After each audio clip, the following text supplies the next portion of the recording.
that we done came from the bottom. Mad that we up, but I don't hear him talking. Started with knowledge inside of my noggin. We took a dream and then we started blogging. Put my city on the map now. I'ma say how it is and I don't back down. On the road to 100K, we finna act out. We gon' show them that we not just in the background.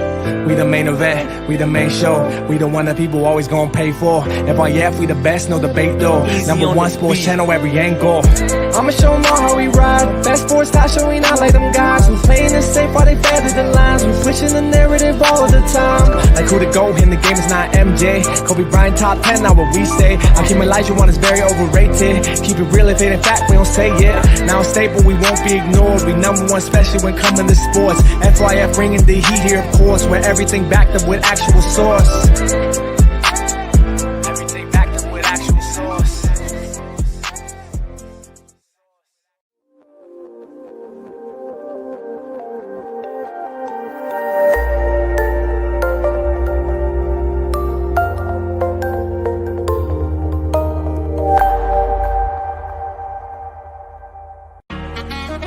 Nah, that's just passion.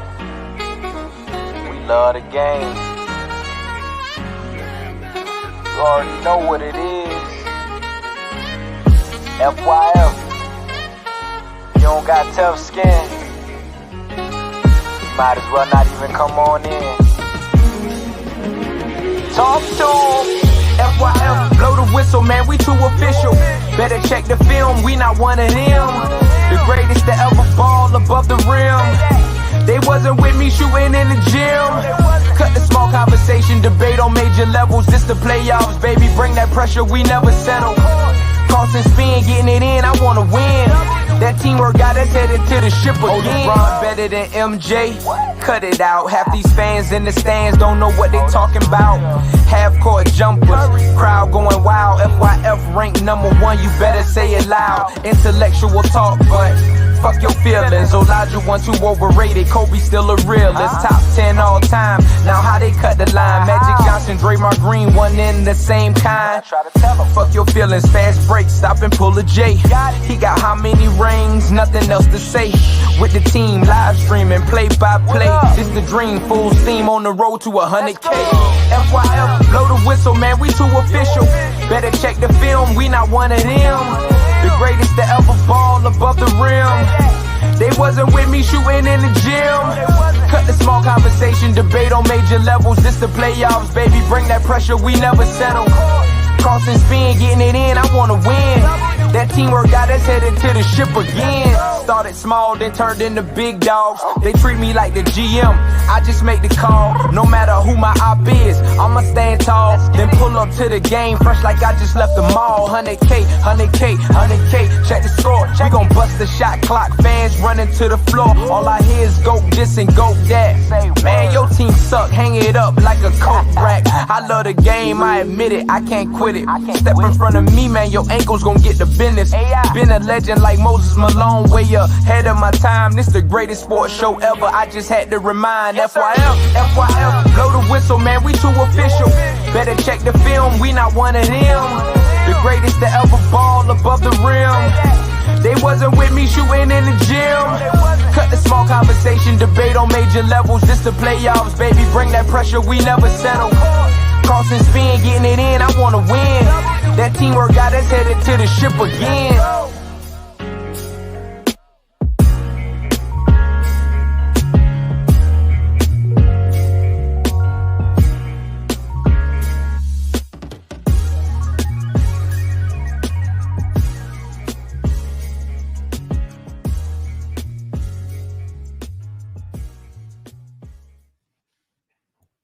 It's FYF Sports, man. Lamont, man, we back. Salute to everybody pulling up today. Good reaction video coming today, y'all. We got to cover a couple different things, man.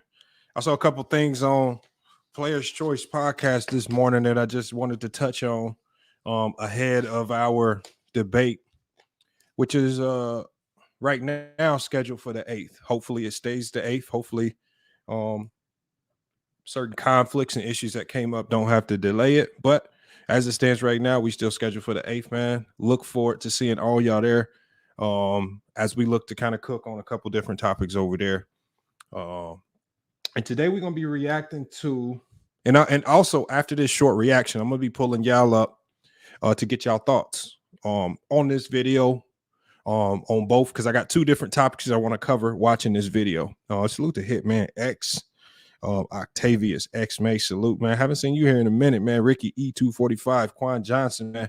Appreciate y'all, man. We got Big Chest P Rose in the building, man.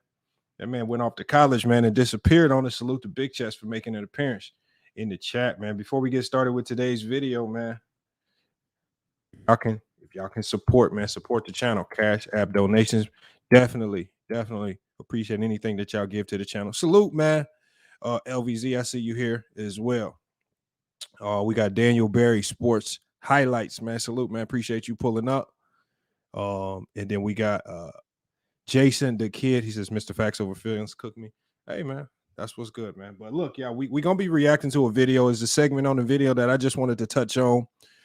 This is something that a couple different topics. Obviously, we got the Damian Lillard topic that I wanted to touch on. It's a lot of people with these really odd takes on Damian Lillard. All of a sudden, that just are coming out of nowhere. I think they're bad faith takes, and I think most of them are bad faith takes from people that just want to find a negative angle to attack him on. And I think there's another sector of people that just don't understand the Portland Trailblazers, their recent history, right? Their time with Dame and CJ, right? Why that trade needed to happen and why that trade was possibly too late. I have been calling for that trade early on when I saw that duo together, as entertaining as it was. So we're going to be touching on all that. I'm going to give y'all my thoughts on that. Before we get started today, man, as y'all always know,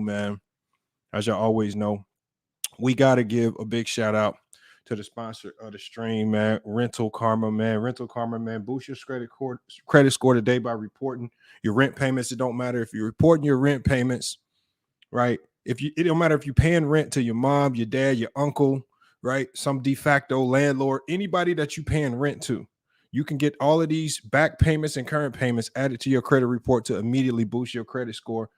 Make sure you guys tune in and go check out Rental Karma. Here's a short promo for them, and I'll be putting the link to their website in the chat. Did you know that you can add your rental payment history to your credit report and help you improve your credit score or establish credit if you don't happen to have it? At Rental Karma, we've helped over 62,000 families across America in the last 5 years do just that. Whether you pay to a family member or a friend or apartment or a landlord, we can help you. So if you're a renter in America and you want to get the credit you deserve for your rental payment history, visit rentalkarma.com and see if Rental Karma can help your family. Again, salute to Rental Karma, man. Salute to Rental Karma. We got Tony Bass in the chat. He says casual's choice. I don't know what that means. But like I said, man, look, I don't necessarily mind what opinion y'all got. I do invite people to pull up, though, and definitely try to chime in on a lot of the topics that we talk about. There's a lot of people. It's just sad to see people, because some of y'all actually have some legitimate points, whether it's negative or positive. It's just sad to see a lot of them talking points go to waste because y'all too scared to actually pull up on this platform and actually give y'all thoughts. And then you have to confront the feedback that comes your way. Right? That's all. He says, wonder what ticket feed is, man. I don't know, man. I don't know what the hell ticket got going on. I don't know. I honestly don't care, y'all. This is Fyf Sports. But look, y'all, we're gonna pull up this video. The first portion of this video from Players Choice podcast this morning. This was a portion of the video where A-Sturdy, many of you guys know who A-Sturdy is, when he supports all of our platforms, whether it's True to King, Players Choice, Fyf Sports. But he pulled up to Players Choice in the middle of their conversation about Dame Lillard, and he has some thoughts and sentiments, and I thought it was actually pretty good. A lot of the talking points that I thought he came with a very good point, and he was directing that point towards TicketTV. And I want to replay to you guys how TicketTV responded, and then my criticism and my response to this, because it seems like when a lot of people choose to respond, right? And I had to pull up the Players' Choice yesterday to really get on Mars about this. Whenever they choose to respond, when they talking to somebody else, somehow, some way, they want to mention Fyf Sports. They want to use the name when I'm not around. They want to toss it around. They want to toss the Fyf Sports brand around when I'm not there. And then when I do pull up, all of a sudden it's let's be nice and let's have peace. I don't have a problem, Mark, with Mars. I don't have a problem with Mars. Mark, this is no specific issue with anybody because I pulled up later and me and Mars had with Dub's show and everything was cordial. My issue is when I'm not around, why do people try to use the FYF brand, the FYF name to their advantage, right? To try to support their talking points, but I'm not there to speak for myself. And there's many of people who I've been calling out for debates for the last couple of years, and they don't show up when I go live. But when I'm not around, you want to try to use the FYF name or brand. So again, that's what we're talking about right now. That's what we're talking about right now. This particular segment right here, there's some things I really wanted to get off because I kind of think it ties back into when I had to really get on Mars about that. Like I said, if you want to debate me, if you want to mention my name, let's do it. If not, then just kick rocks and just use other people as your talking points because I'm just here to talk basketball. If you can't talk basketball with me, we have really nothing else to talk about. All right. But let me go ahead and share my screen. Let me share my screen. Hold on one second.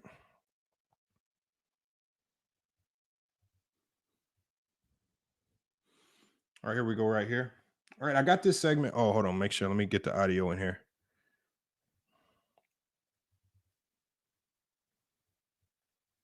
Okay, here we go. So we got this segment, y'all. Thank you, Hoop Jargon. I'm all about talking basketball. Whether you agree or disagree, I love to just talk basketball.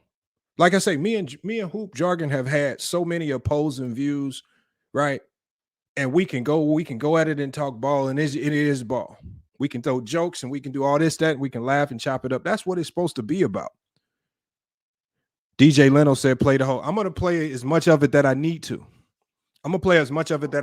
So we got two aspects that I want to talk about. I want to talk about the aspect of this conversation with Ace 30. Then I'm going to backtrack because I really want to go over a breakdown of Damian Lillard and how everybody's speaking on Damian Lillard from Dub, from Ticket, from people even trying to support Dame. We're all talking about it from the wrong aspect and the wrong angle. And it all stemmed from a lack of understanding, not just of the game of basketball, but just a lack of understanding of what that Blazer team was when CJ McCollum went there and when they were actually competitive in the West, why they failed and why they never were able to get to the NBA Finals with that particular unit. But we're going to go ahead and start this right here. I'm just going to let it play. I'm just going to let it play through. I may stop it. Y'all know I may start it, whatever, to chime in and give you my thoughts. But this is Ace 30 right here on Player's Choice. He pulled up.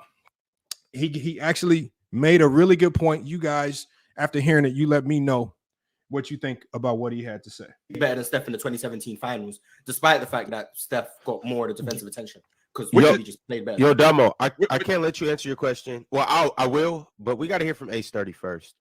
Ace 30, you good? What up, you still got a question for Ticket? Yeah, salute everybody. Salute chat. Appreciate you for coming through. In regards to this topic, though, I think we're not taking into account how much game Dame will be helped when playing under Eric Spoelstra. Eric Spoelstra is not going to have him as ball dominant. They run pistol. That's going to give him more motion offense, more easier cuts to the basket, and most importantly, he's not going to be the primary playmaker for that team. Y'all pretty much hit it ahead. Portland Trailblazers has never had a championship contending team, so I don't know why it's necessary to hold Dame Lillard to a championship standard. But despite him being a superstar, we all know teams win championship, not just individual players. Second thing is, I just want to say, it's funny to me how Ticket keeps going after Dame and KD about running from the grind, and he's doing it himself. Oh yeah. For those who don't familiar, I changed my avatar to Sam Cassell because that's who Ticket look like is. And don't worry, it's not disrespect. Sam Cassell is a 3-time champion, a great veteran, and one of the best assistant coaches in the league. I just thought, looking back I think Ticket and Sam Cassell look like, but that's not the point. The point is, my question to Ticket is, why do you have so much disdain for guys like Damian Lillard, KD, when you're running from the grind? Hold on, when you are pulling the KD move, because I watch every single episode. You never beat Mars in the debate ever. But now all of a sudden, y'all the best of buddies. Y'all the world tag team champs. By the way, if y'all were tag team champs, Mars be Booker T, you'll be Gold Dust. But that's not the point. The point is, my question for you. My question for you, Ticket, is why Bro, so much disdain? Hold on. Why you No, got so much? hold on, Ticket. You really about to get the mic. You about to get the mic. You about to get the mic. Hold on. Calm down. Calm down. Calm down. Because in real life, I'll smack you, dog. So I don't know what the fuck you're talking about. I doubt it. I doubt it. In real life, nigga. I doubt it. In real life, nigga. Emotional.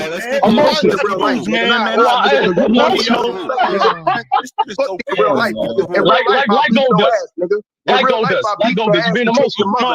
Actually, Mars and I were having a really good conversation, and I really would like to get back. I really would like to get back to that. So Mars, the issue that I was the point that I was trying to make is that even though Damian Lillard is regarded as a superstar, right? Not only is he regarded as a superstar, he plays at a superstar level. But I think that we're being a little bit disingenuous in terms of that series against Denver because it wasn't that much of a drop. Hold on, chill. The nigga salty because I went over there and beat their ass. He emotional. I went over there and beat their ass. Why you being emotional, Ticket? So the nigga, hey, look.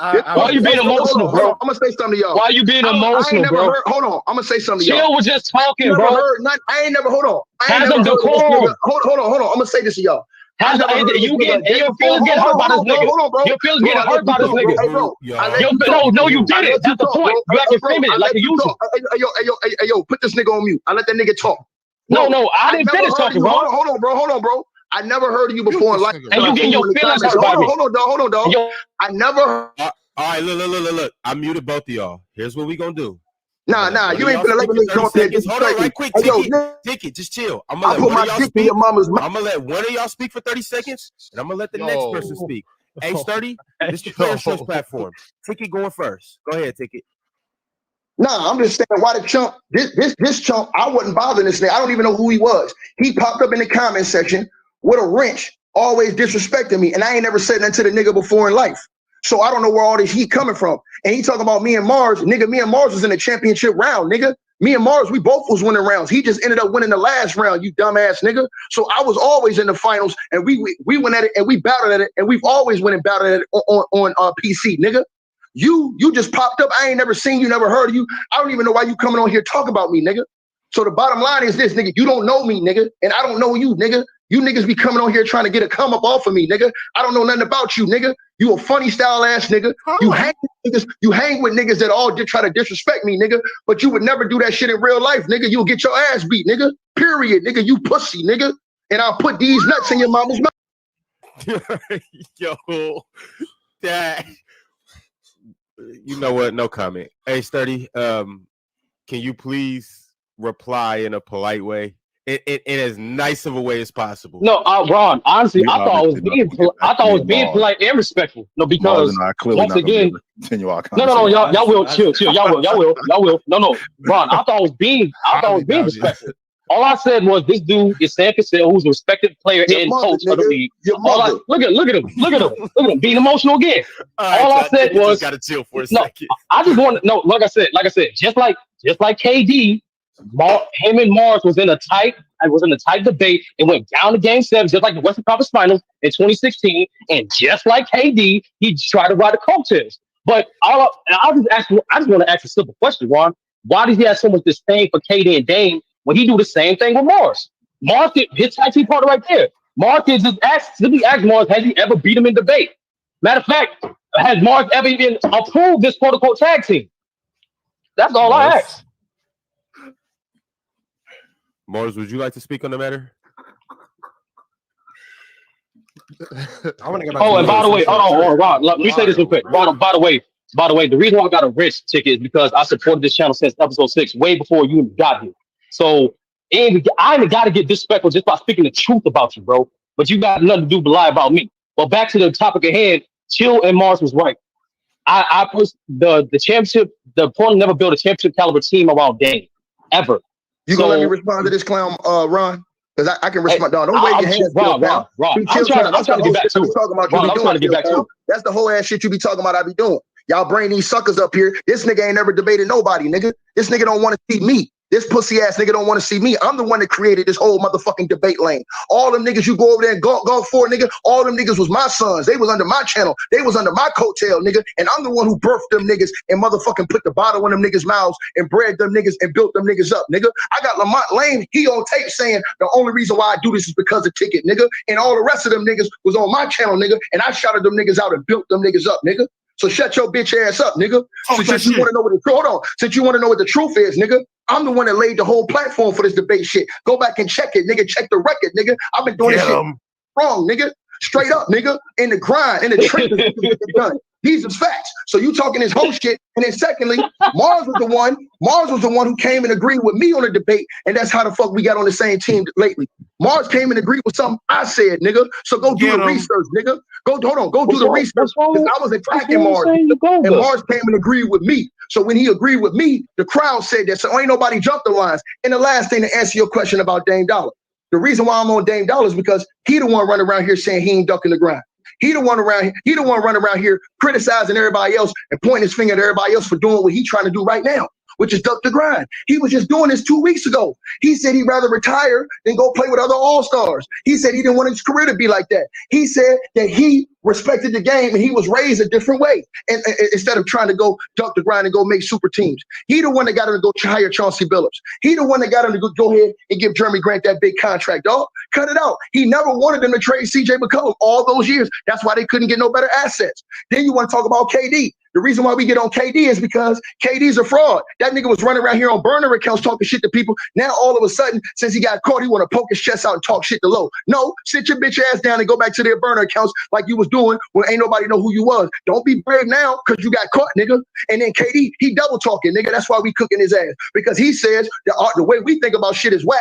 But he think about it the same way, because if he didn't, he would have took his monkey ass to Golden State. Then he wouldn't have left when Draymond Green called him a bitch to his face and ran him out the organization, went to the Brooklyn Nets, and then when the crybaby ass nigga didn't get his way, ran his ass to Phoenix and formed another super team because this sorry ass couldn't get it done, got walked down and swept by the Boston Celtics. Then he ran to the Phoenix Suns, got his ass whooped by Phoenix. Now he trying to build another super duper team. Nigga, shut your ass up, nigga. You can't ever debate me, nigga. I lay your ass down, paramedics pick you up, pussy nigga.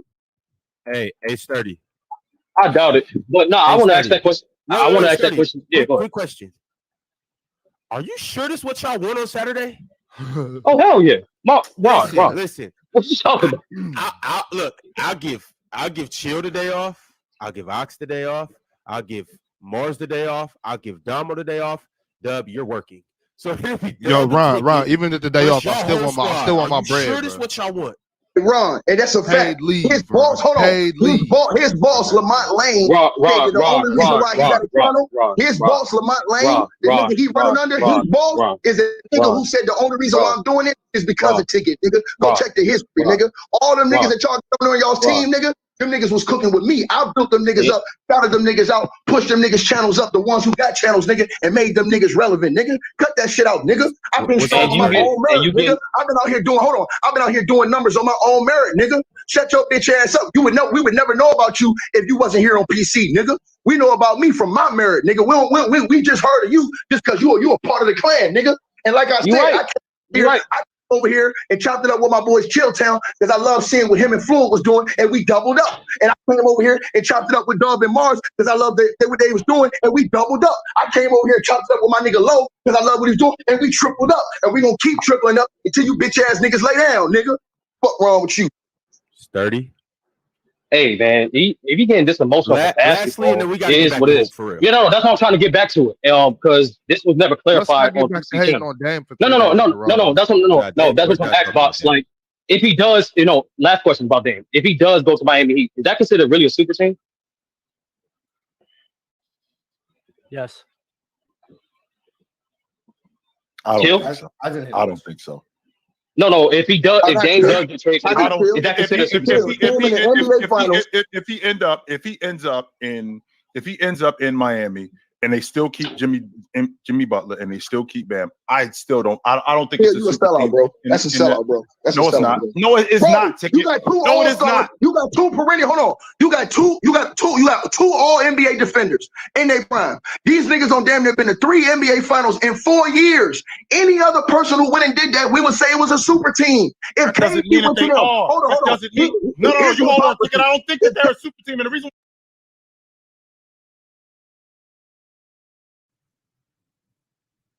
All right, we gonna hold it off right there. We're gonna hold it off right there because again, now they're getting into the Damian Lillard topic. Now they're getting into the Damian Lillard topic, which is a separate topic that I wanted to get on. All right. First, let's get on what H30 said. H30 made a great correlation and connection, which again, I've always said that TicketTV is a walking contradiction, and it's hard for him to move with all of his contradictory takes and actions without getting ethered the way Sturdy ethered him. And so what Sturdy said was, because in this stream, if you missed it, Ticket was trying to say, get him, Mars, get him, Mars. That's my tag team partner, right? They teamed up, I guess. They teaming up now to take on everybody else so they can sound right. And so what Sturdy pulled up and just said was, hold on.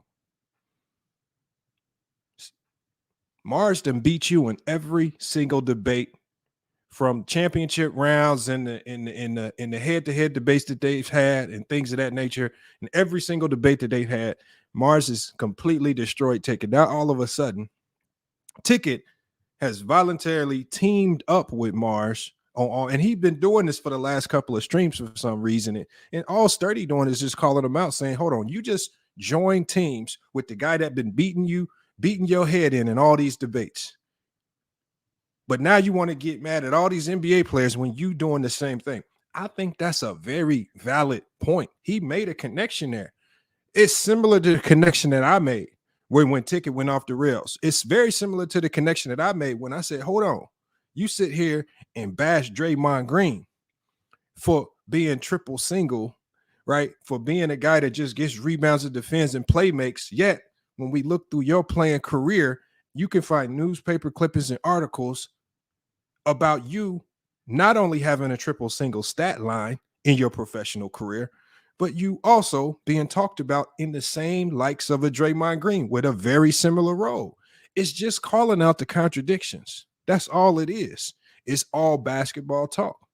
Sturdy made a great connection there. But as you guys see, and I told you this a while ago, Ticket has one go-to when he gets into trouble. When he doesn't have a legitimate basketball response, right? Because you've completely ethered him, he immediately says something personal. And in this particular case against H30, he started talking about the man's mama. What is you throwing shots at his mama, saying you're going to do X, Y, and Z to his mama? What the hell does that got to do with basketball? With the point that he said, with his correlation to saying that you ran from the grind, just like you say KD ran from the grind, just like you say Dame running from the grind. You ran from the grind of beating Mars in a head-to-head debate to teaming up with him. What does that have to do with real basketball talk?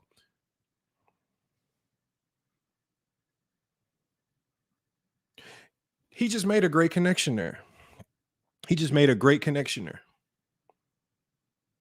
And then Ticket resorted to that. Now, the second part of that conversation was what Ticket brought up. Again, this is the point right there. He's having a conversation with H30. H30 has been a guy that's been there with Players' Choice since day one. He's a mod over on that platform. And then he starts to now, because he has really no go-to move, he's already went personal, right? He's already went and talked about the man's mama. He never really addressed. He says, bro, Sturdy called him Sam Cassell. Okay. That's basketball. Sam Cassell's a basketball player. What does did TicketTV KO for life? Did TicketTV come back and say, oh, hey, Sturdy, you look like Al Horford or something like that? No, he went straight to the man's mom. What we all know in these basketball circles, KO for life, is that we do our best to not go personal and get to your family. That's all we ask. Herm come up here, he get the cracking jokes on everybody, but I've never heard Herm cross the line and talk about somebody's mama, brother, family, anything like that personal. Herm comes at you personally, which at the end of the day, you really can't hate Herm for that. Even though as wild as his takes be, as much as he over talks, as crazy as be sounding, he don't get personal, even when he gets ether. So you got to respect that much about it. What I'm saying right now is why every time you get backed into a corner, it's all personal. This is even recently with me. But when we talk about with A30, why your mama this, your mama that, you just when you backed into a corner, and then we take it to another level where now you want to bring me up. Sturdy is I want to let everybody know this right now. Sturdy is not up under me. Sturdy is a supporter of Fyf Sports, right? He's a debater that comes over here and cooks. But one of the things he does is, and one of the things you got to respect about him is that he goes from channel to channel and he supports all content creators, especially the ones he likes. If he likes listening to you, he's going to support you. He's on True the King channel. Hey, y'all get these likes up, support. He's on Player's Choice. Hey, y'all get these likes up, support. He comes over here, Fyf Sports, get these likes up, support. What's wrong with that? That ain't being up under nothing. And if Sturdy chose to go start his own channel and do his own thing, and let's say he does attract some followers from Fyf or from True the King channel or from Player's Choice, more power to him. That's not nothing for me to brag about or nothing for me to say, hey, Sturdy, I help you build your brand up. You know what? That sounds corny. See, when I pay homage to Ticket and I say, you know what? At the end of the day, we respect him because over the pandemic, when a lot of us had nothing to do, over the pandemic, when a lot of people who were out of work, obviously, you know, luckily for me, I was able to work from home because I ran a business from home. But on the coaching side of it, our whole season got shut down. Right? We start going through YouTube, watching videos, and we see people chopping it up about basketball. We like the format. That's just called paying homage. You know, number one reason why you pay homage, y'all, is truly to let people know there ain't no real beef. So when all y'all and when a lot of people who was trying to instigate hate, I would pay homage just to let people know it ain't no real beef. Or at least on my side, it's truly just basketball talk. But I think it's sad when you pay homage and people can't take appreciation for that. They take that homage and then try to do what Ticket did, which is be braggadocious and boastful about it. Take it. He said he couldn't do this without me. No, that's not what I said. One, we just pay homage, just paying respect, just like I've paid homage to LVZ channel, right? Me and LVZ had a political debate that I feel like he got the one up on me in. I can easily come back and say, you know what, doing my research, that man was right about that topic. And after listening to more of his political takes, I can sit here and say, I will probably defer to him on a lot of the political topics, irregardless of what my own personal opinion might be, because it seems like he's just more versed in those topics than I am. Ain't nothing wrong with that. That's just one thing. That's what it takes to be a man, one. And that's how you just maintain good relationships. And that's how you pay homage. Paying homage is not nothing to be bragged about. And when you start bragging about that really, I know he says Lamont lame a lot, but I honestly don't care. But when you start bragging about that people just paying homage, that's the lame part of this. That's the sad part about it. And then you try to do it just to get a one up on Sturdy, and you still never addressed what Sturdy said. You running from the grind, right? I've mentioned his hypocrisies in the past. The man had multiple videos in the past talking about Kwame Brown being a bum, being a scrub alongside Kobe Bryant. Kwame Brown pulls up to the channel. His whole tune changed. I love the way you set the screens, and I love your energy and effort on the basketball court. That's called being hypocritical. It would be much more respected if you kept the same energy, because when your energy shifts like that, it sounds like you just kind of clout chasing and tag along people just to get a little bit of their subscriber base or their views. And remember, this is not shade. This is all facts that y'all can go back and research. My tone on TicketTV still doesn't change. As a basketball analyst, I feel like his basketball takes are mostly in the garbage can. Has he had some good takes? Yes. But for the most part, his basketball takes in a garbage can, and And his basketball takes are similar to that of a Skip Bayless and a Stephen A. Smith, people who he criticized. Remember, he's extremely hypocritical because he will proceed to do the same thing that Skip Bayless and Stephen A. Smith do, but then he will also try to criticize them when they do the same thing. Jamar says he pulled his channel, so you can't pull them up. Look, it is what it is, man. I honestly don't care what he did with his first channel. I don't know why specifically he took that thing down. I don't know, but he has hypocritical takes after hypocritical takes, and I consistently call it out because I have an excellent memory. Sturdy did a good job of calling it out. I just think it's sad. I just think it's sad, man. You take somebody paying homage for somebody D-riding. Nobody's D-riding you. We all pay homage. SB came up when Ticket was here, gave him homage, said we respect you because you was one of the first people doing it that we started watching. But let's not misconstrue this, because there, and we will clear this up right now. Ticket maybe gave me one shout out. Ticket may probably account for maybe 100 subscribers of the 80,000 plus that we got. But there's been a lot of people that TicketTV has shouted out that ain't blew up at all. There's a lot of people still tagging along that he shouts out still to this day that ain't blew up at all. So it takes a little bit more than a TicketTV shout out to blow up on YouTube, or just to have any type of growth, right? And it seems to me like the people that do start growing because they start grinding and putting in the work that it takes, like the Mookies, like the Bangs, like me, it seems like the people that do start to experience some growth, that's when we start to see the tinge and hints of jealousy from Ticket. And then his tone starts to change when he starts to address you, because then you go from one of his fans to where he now starts to feel like, oh, you one of my enemies because you competing with me.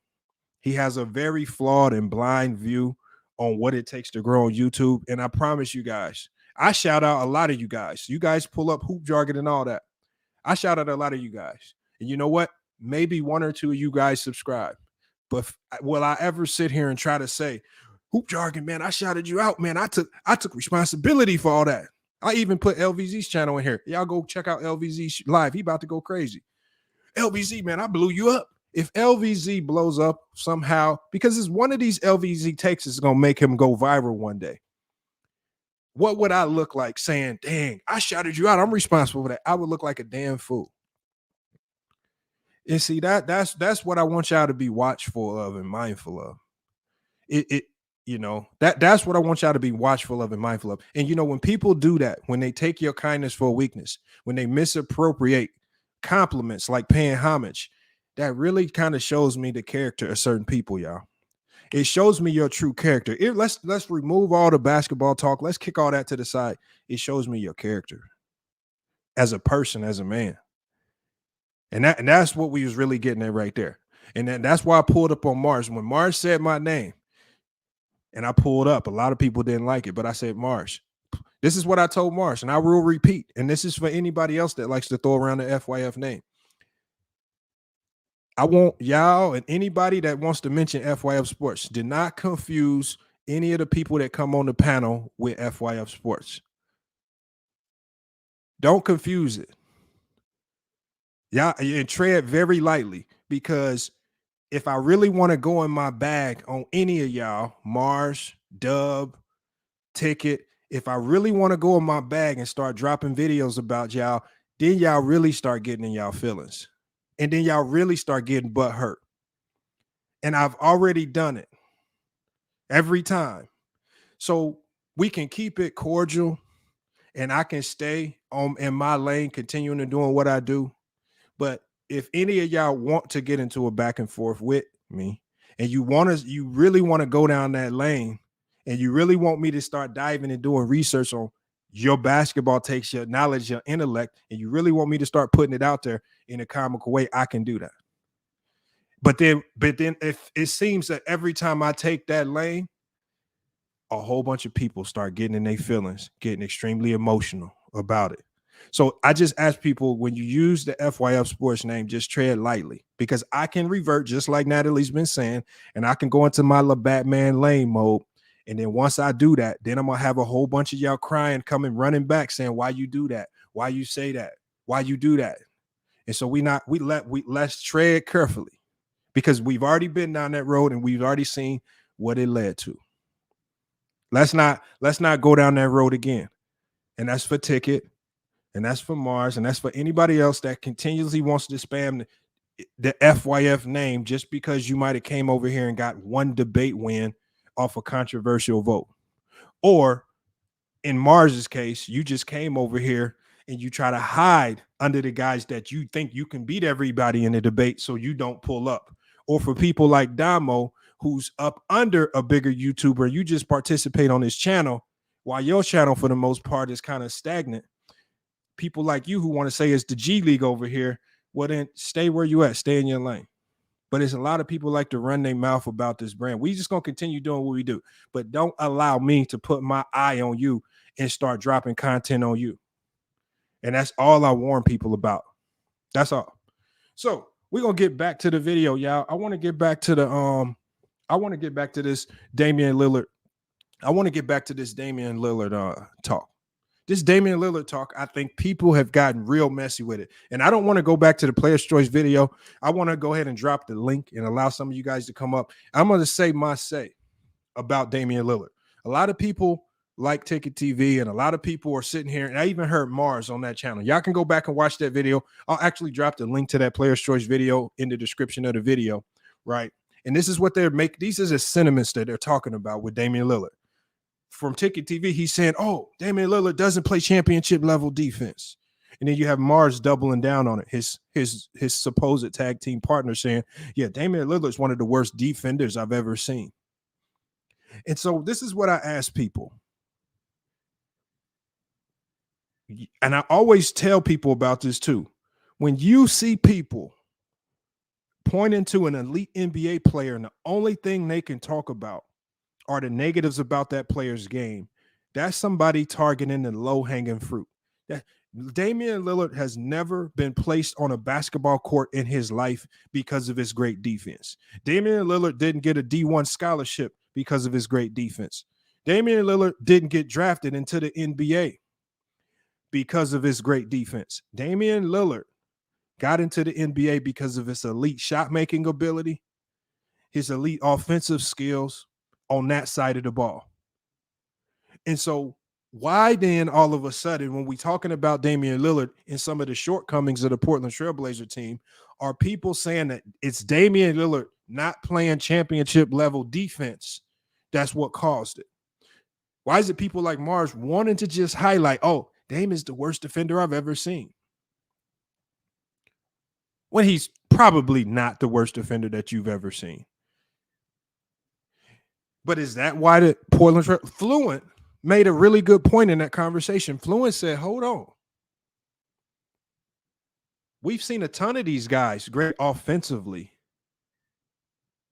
but maybe not as good defensively. Get surrounded by a good defensive unit like we saw with Steph Curry. Like we even saw with KD when he joined the Warriors. And when you get surrounded by a much better defensive unit, you not only improve defensively, but now you have less responsibilities defensively because now you can more so focus on what you do best. That's the team aspect of defense. I don't care. You can take the greatest individual defensive player in NBA history. Let's just say Scottie Pippen. We can even say Hakeem Olajuwon. If you drop Hakeem Olajuwon on the Houston Rocket team that we saw last year, that's still going to be a bad defensive unit.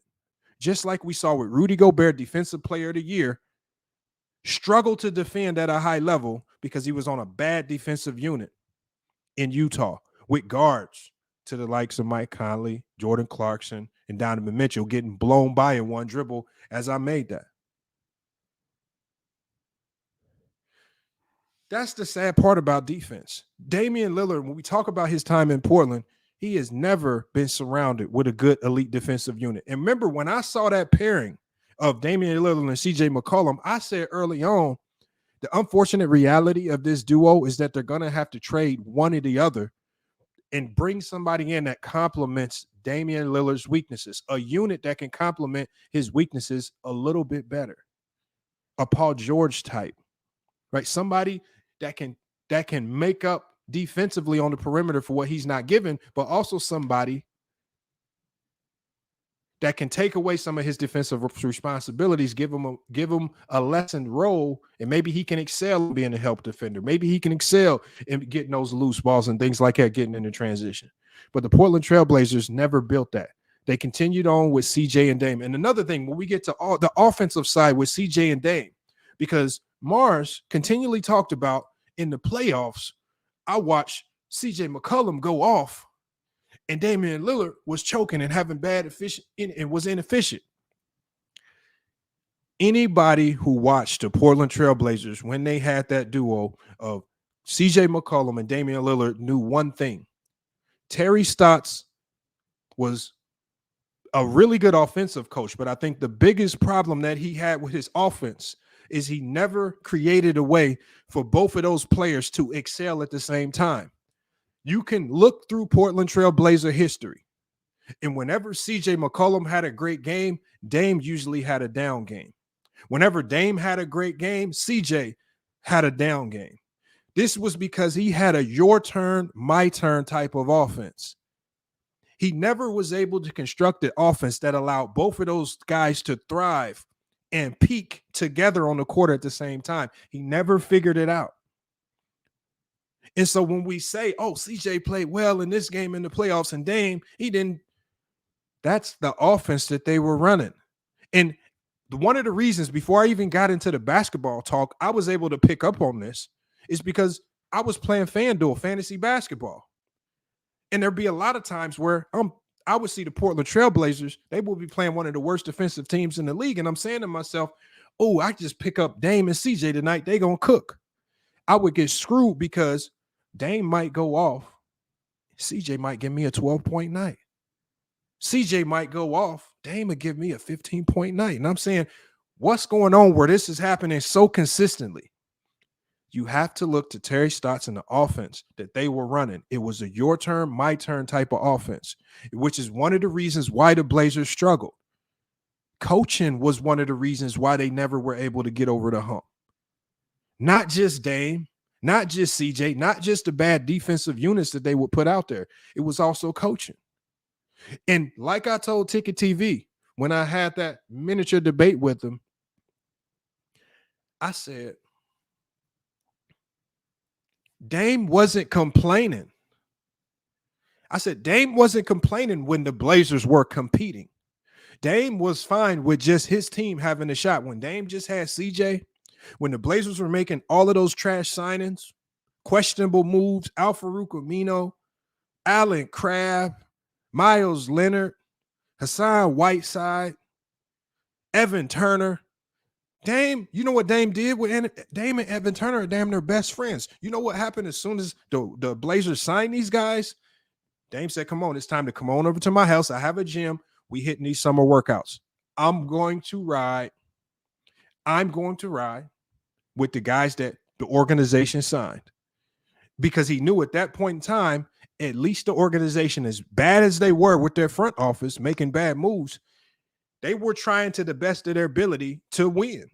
They were trying to build a winner. Bad moves, albeit, but they were at least trying. Damian Lillard has only asked out of Portland, you guys, because now that has taken a change of direction. We cannot say that this man is running from any grind when there is absolutely no grind to run from. When your team is tanking, do you guys know what the definition of tanking means? It means you are not trying to win games. Damian Lillard, I have to applaud a guy for telling his organization, I respect the decision that you guys are going down. Unfortunately, I don't want to be a part of a team that's not trying to win. And we got Dakota Jones. See, we got Dakota Jones in here. He says, Mars will cook everyone on your panel. I know Dakota Jones. But unfortunately, Mars admitted yesterday morning on Player's Choice, I am bitch made. I am not going to pull up. I am not going to go to nobody's channel. So Dakota Jones, since you are here and since you want to speak for Mars, because I hate it when people try to speak for me. If I drop the link for you specifically, will you click that link and will you cook me? If my take is casual, then you cook me. Since you want to speak for Marsh, I'm sure he don't know you. I'm sure he don't care who you are, and you will probably never meet him in life. But since you want to speak for him, I will drop the link. Now, LVZ, if he doesn't click this link in 30 seconds, and any one of my mods, you might as well just go ahead and block this idiot, because he's coming over here speaking on another content creator, right? Speaking on him after the man made it clear he's not coming over here to talk basketball. He clearly said it out of his own mouth. So click the link, Dakota Jones, and you speak for yourself. That's what I'm saying. I hate it when y'all try to speak for other content creators. Mars made it clear what he did and did not want to do. He made it clear. I got to respect it. Dakota Jones, you must be too stupid to listen to what your favorite content creator said out of his own mouth. I'm giving you the link now. Y'all got to stop trying to speak for other content creators when your own content creator has made it clear, I'm not going over there. I have been over to Player's Choice multiple times. I have not heard anybody try to call me out, let alone try to debate me head to head. He's had an opportunity. Not going to keep giving him opportunities. Jeremiah Smith, I know he's not going to click the link, which is why the mods is just go ahead and get him up out of here. Those are the people I don't want on the channel. And even if he's blocked, he still has the opportunity to get unblocked by just clicking the link.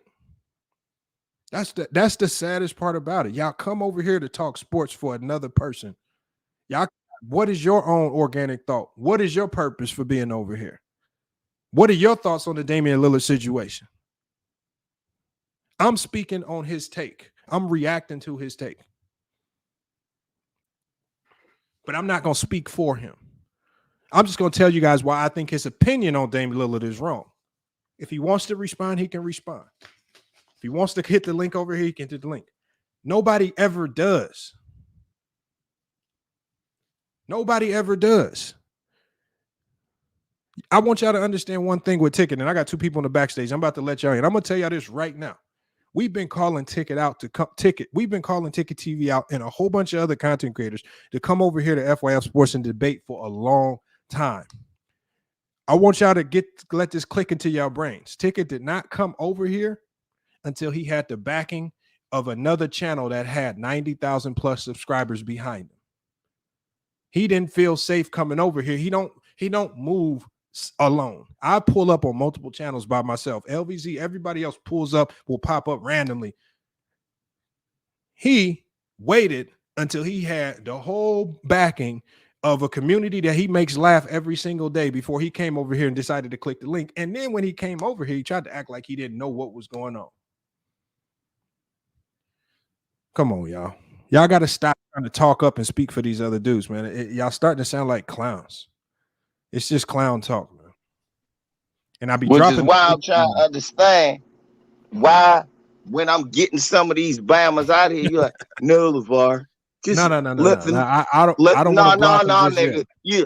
You're like, LeVar, let them be in here trolling, saying nothing, and instigating like bitches. I just can't see no grown ass man come here. Ticket live right now. Oh, Ticket live. Oh, y'all should go see. Oh, he live. He talking about. That's gay shit to me. That's gay shit to me, man. That's just it. Then you got cappers like Stacy.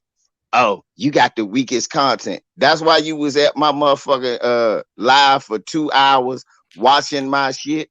See, that's what I'm saying. A lot of y'all got homoerotic tendencies. Y'all don't like me, but can't stop looking.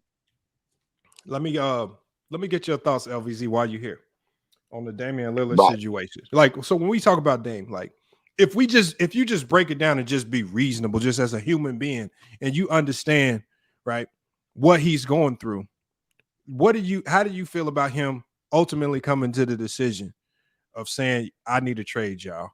Lamar, why are you asking me this when I've been totally consistent throughout my whole time on YouTube talking about players wanting trades or players wanting to leave via free agency? How do I look when, if I'm at a job and I look and I go, man, them over there getting paid more. They got more perks. They got better 401k benefits. They got better health benefits. It's something that I like. I like the way that they work a lot easier over there. Well, basketball is these people's jobs, and I never forget that. So if Damian Lillard feels better working somewhere else, I'm not the guy to sit there and go, no, you can't do that. You saw it, you running from the grunt. I can't say that because this is why. Damian Lillard still has to play 82 games in the regular season, no matter what team he goes to. Then he has to win 16 games in the playoffs to finally be a champion. And I've seen a lot of teams on paper that don't make that. So I can't shit on them for wanting to be in a different scenario or wanting to be in a different area. I just think that it's really disingenuous to say, oh, he running from the grind now. Maybe he don't want to start all over. He don't got enough time to start all over with Scoot Henderson and a bunch of youngins and wait for them to come along while his game will either depreciate or, it won't be at the level it's at now. So what's wrong with wanting to make the most out of your potential? I'm really not against anybody making moves like that. So I stay consistent. No, that's fact. Like I said, that's facts right there, man. Like, and this is where I say, for the players that do ask for trades, we can't judge them all the same. I can understand the little ire you might have had for Kyrie last year, just requesting a trade out of the blue when things were seemingly going good, and they actually had a competitive team, right? But even if you be honest, I'm not the biggest Kyrie fan. Even if you honest, he had a good reason for requesting that trade because it was about his money. It then became contractual, right? And they then were giving up, we so look you at have how to the respect owner, that, right? And then him and his owner was going back and forth, just like when I heard, oh, KD, a bitch ass nigga, he ran from the net. How he run from the Nets? Everything that they tried to build at the Nets from ground up imploded, starting from James Harden leaving to Kyrie and the owner going back and forth through the COVID situation. Then they try to suspend them over doing a tweet. So, I mean, we can't act like it was just Kevin Durant's fault that the Nets didn't work. Yep. And then we can't get mad after everybody else got traded. He went, well, shit, everybody gone. Can I go too? And even when you break that down to its most basic form, that in and of itself makes sense. KD been there all them years, and he never at one point in time never played with the core guys that they brought in for him to play with. Not consistently, not through the playoffs. And whether it was James Harden being hurt or not wanting to be there, whether it was Kyrie sitting out for whatever reason or injured, right? KD it was just nothing. Like, when people say he running from the grind, he just was in a bad situation. It's just like with anybody. If you had a job and you're in a bad situation, you're going to look for a new situation. You're going to find a situation that just suits you a little bit better. And it just makes sense. People try to make the NBA different from real life, and it's really not. We got Mingle Jester, man. Mingle Jester, appreciate you pulling up, man. What you got on this, man? Only thing, hey, I don't know about all this running from the grind and all this stuff. I don't know about all that, but I mean, I guess players just out here doing the best, what they think the best is for their career. I mean, if they think moving to another team is giving them a better chance of winning, hey, that's what they're doing. Now, I mean, you got a lot of guys that didn't like jump teams or whatever, like a Dirk or one of these guys like that. But I mean, everybody's not the same basketball player, and everybody gonna make the best decision for them, whatever that decision may be. Like a KD, like a LeBron, like a Charles Barkley late on in his career, like a Clyde Drexler, and some of these other guys, Allen Iverson. He jumped teams. I mean, but people never mention that. But anyway, that's another story. All I'm gonna say is, I don't really have a problem with him moving to another team. I really don't. I mean, hey, it's his decision. It's his career. I mean, do you? If you think another team will give you a better chance to win a ring, hey, so be it. and we're gonna go from there. Let me answer Goon the Shooter's question. He says, Dame be shot jacking. Who want that? I might as well get Trae Young. Now I'm gonna ask you one question, Goon the Shooter. Last year, when Damian Lillard was playing, I'm gonna tell you his options that he had to pass the ball to. Damian Lillard could have passed the ball to Drew Eubanks. He couldn't pass it to Jeremy Grant because he was out with injury. He had to pass it to Anthony Simons, Trendon Watford, Jabari Little, Jabari Walker, Nassar Little, Keon Johnson, Justice Winslow, Matisse Thybulle, Kevin Knox, Skylar Mays, John Butler, Jamethan Williams, and Chance Kamachi, and Ibaju Baji. Okay, so Goon the Shooter, I would love for you to hit the link and come up here and tell me which one of those elite offensive players should he have passed the ball to so that he didn't have to take so many shots in Portland. So he didn't have to take so many bad shots, right? Even though we knew teams would laser focus in their defense on him because they had so many scrubs around him. I want you to come in and break down who should he have moved the ball to, right? Who should he have moved the ball to so they can have a little bit more success? Break that down to me. Just break it down. I'm curious to know your thoughts on who he should have passed the ball to. Or does that roster sound like a team that's rebuilding? Remember, they don't have Norman Powell no more. They gave up that good role player. They don't have Robert Covington more. He's a good 3-and-D player. You can't pass it to him no more. You don't have CJ no more. So who did they pass the ball to, Goon? Who does he do? Oh, you said Anthony Simons. All right. Come on, man. Anthony Simons. Well, if you look at Anthony Simons' numbers, you can clearly tell that Anthony Simons had the ball plenty. And that still wasn't enough. And he still had the shot jack. You got to stop just lying. But I know it's a reason why y'all stay in the comments with these idiotic ideas and this logic, shot jacking.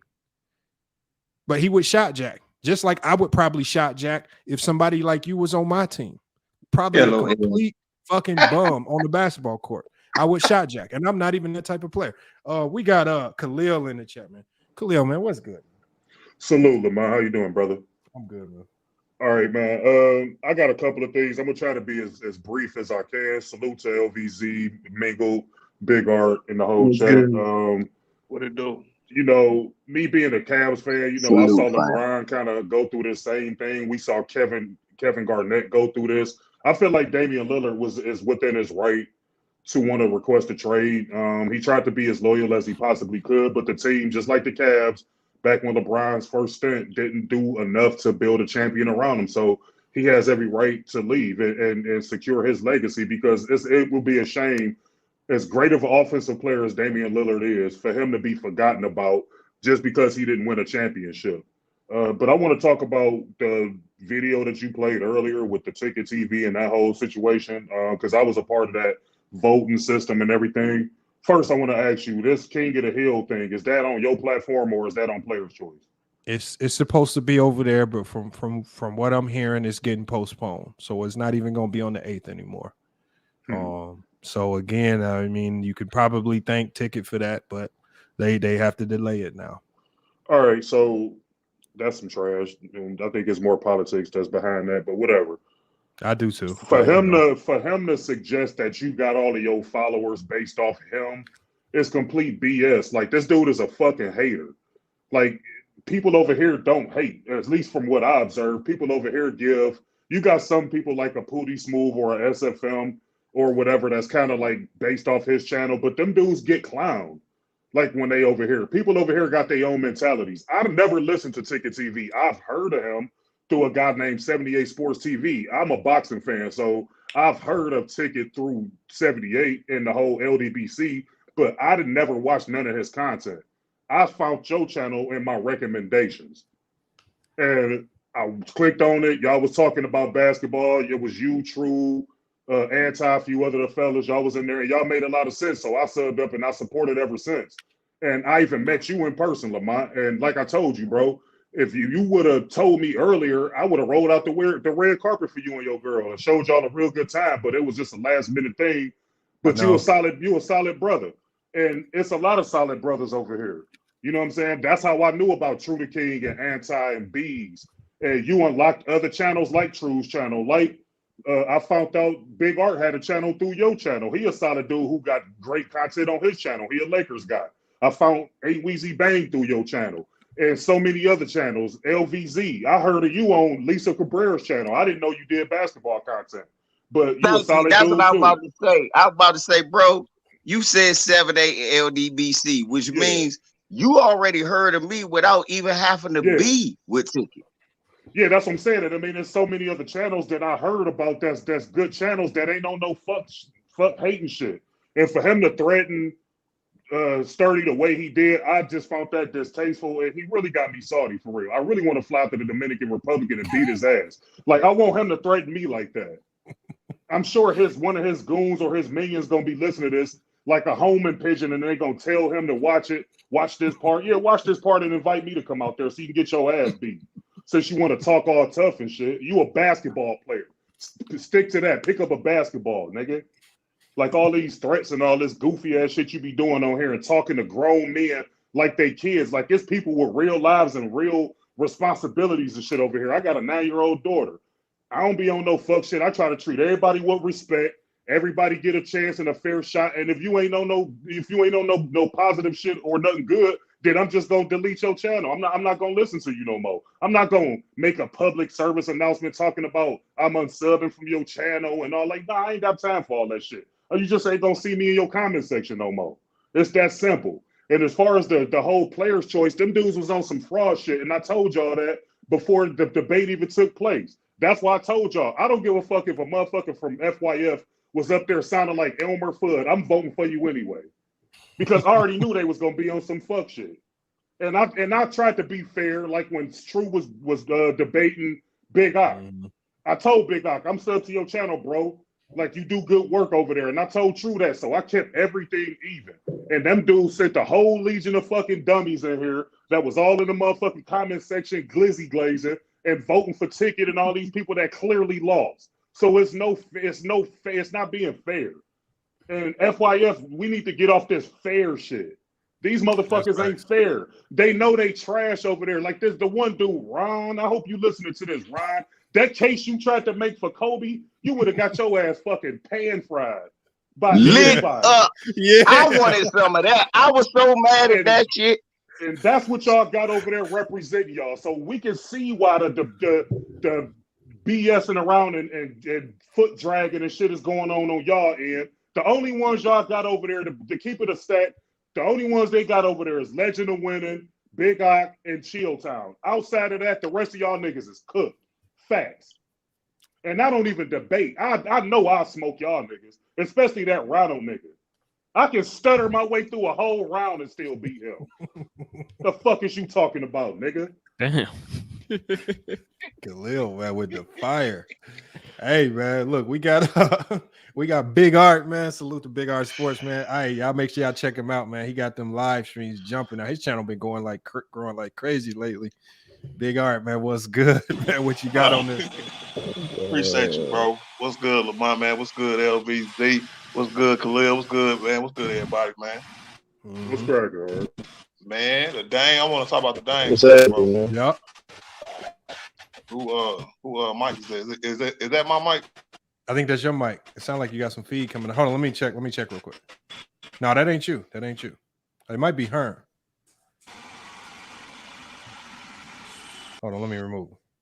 Yeah, that's Herm. Herm, I'll pull you right back up. Just let me know in the backstage when you get your mic together, because something going on with your mic, Herm. That's what's up. Go ahead, Big Art. Man, Dame is a confusing situation for me because normally I'll be like, you know what I'm saying, trash. But his move is to a team where I don't think he gonna do nothing for real.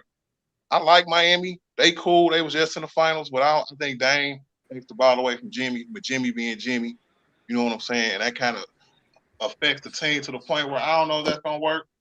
Now, if he would have went to the Bucks, I'd be like, all right, that was him just, you know what I'm saying, trying to build a super team somewhere. Dame Lillard, Jimmy Butler, and Bam Adebayo is not a super team. We got to see if it works. Them pieces got to come together. And I think when we see teams come together like this, like we seen Miami come together in 2010, that team was a symbol. We got to wait to see if they're good enough to be called a super team. So, and you know what, Big Art, that's a good point. I'm gonna tell you why that's a good point. Hold on. I'm gonna tell you why that's a good point. Because remember in the past, because I was talking to Dub a day or so ago, and I said this super team narrative only started with LeBron James. He said, no, we heard it before. And I said, I'm saying to myself, you are right. We did hear about super teams before, but we didn't label them super until after they got the job done. And we saw how great they was. And then we could say, okay, that was super. You know, just like the 96 Bulls. Nobody said they was a super team, but what they did was super, so that's a super team because they got the job done. That would have been the same for the 73-9 Warriors and all that. But when y'all start labeling teams super teams before they even pick up a basketball, what y'all doing without knowing it is you putting unrealistic expectations on 3 guys without taking into consideration the rest of the roster, the organization, any moves that they might make. You're not taking into consideration injuries that happen like we saw with the Nets. You just labeling them super early on.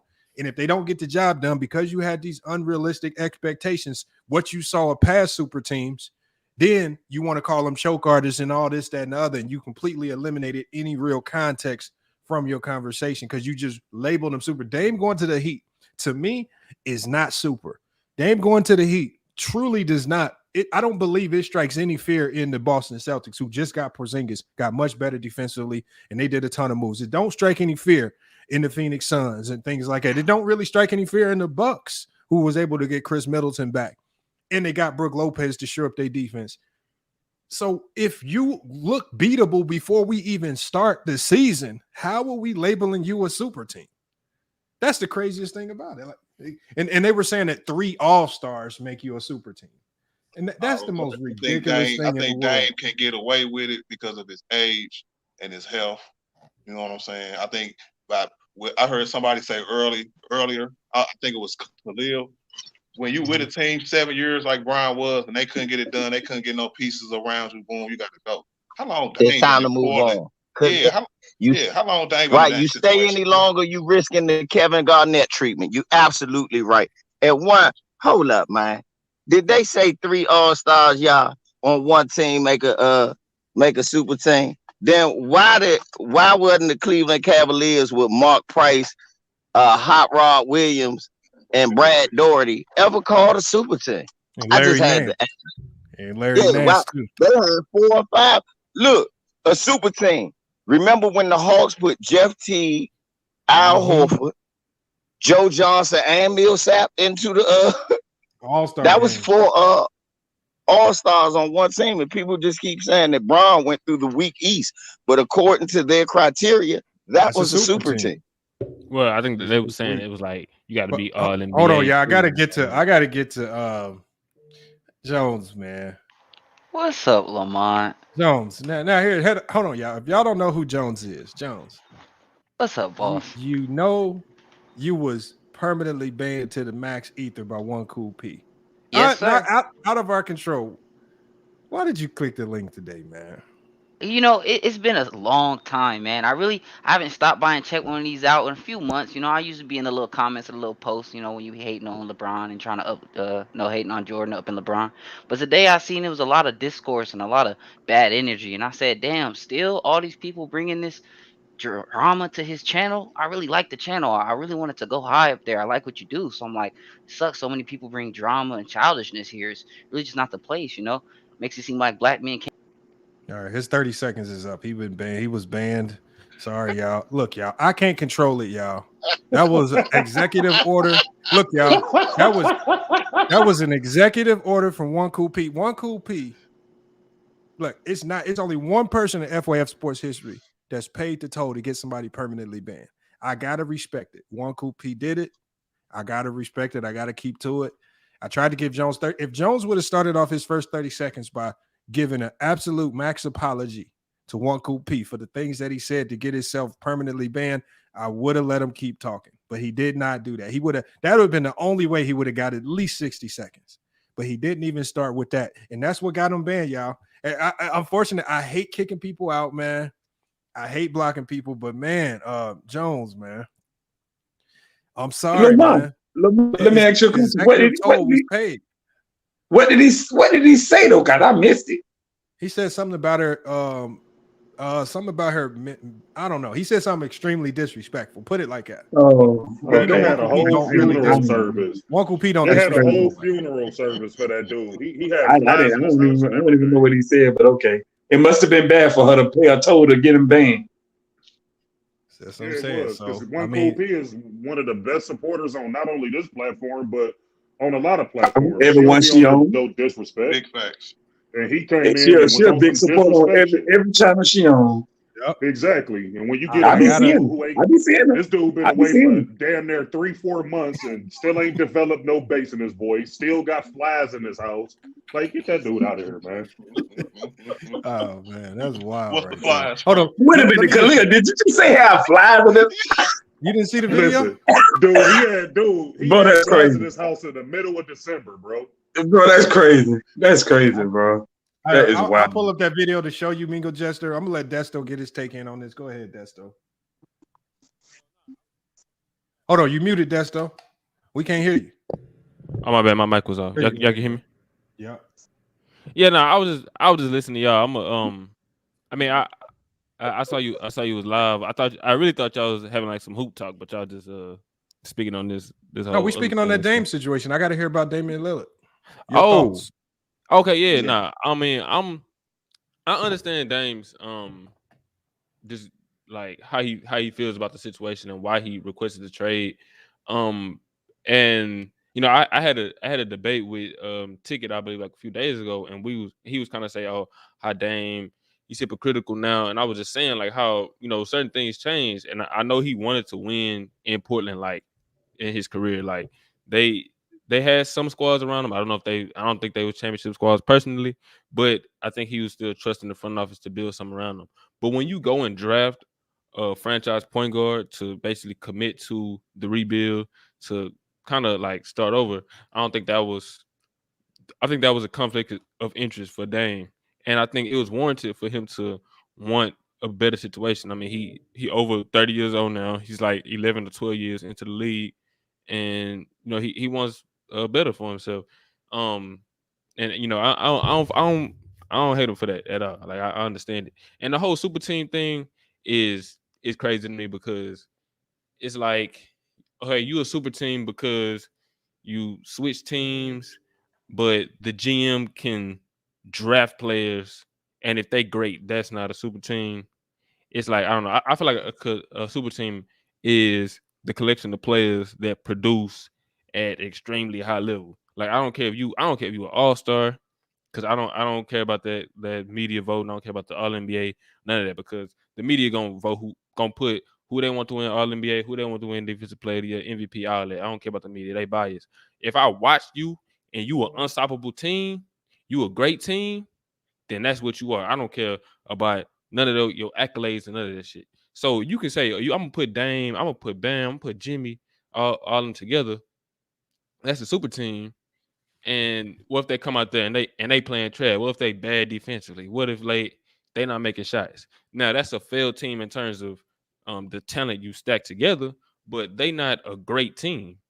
Like you feel me? I feel like great teams like produce. So it's like, you know, you have a team like you mentioned, Lamont, when you talk about the Bulls in the past, how they had Pippen, Jordan, Rodman, they won 72 games. Like, how is that not a great like a super team? If you love talking about super teams and all that, this team won 72 games, 72 out of 82 games, and that team not a super team. But just because somebody switched teams, they make them a super team. I think that no, consistent. That's because it's a super team. You're absolutely right. Not a super team. Not a super team. Inconsistent. Not a super team. Hold on, y'all. Let me show Mingo Jester this right here. Mingo Jester. A lot of people say I've edited this, man. I'm telling y'all, I don't do nothing, man. I just play the footage. What the fuck? Videos. What the hell, bro? To piss me off. Look at him squatting at him and everything. What the hell is on that nigga? What? Bro, I know all them ain't no flies, bro. He got a dead body in there, bro. That shit got to be a green screen or something, bro.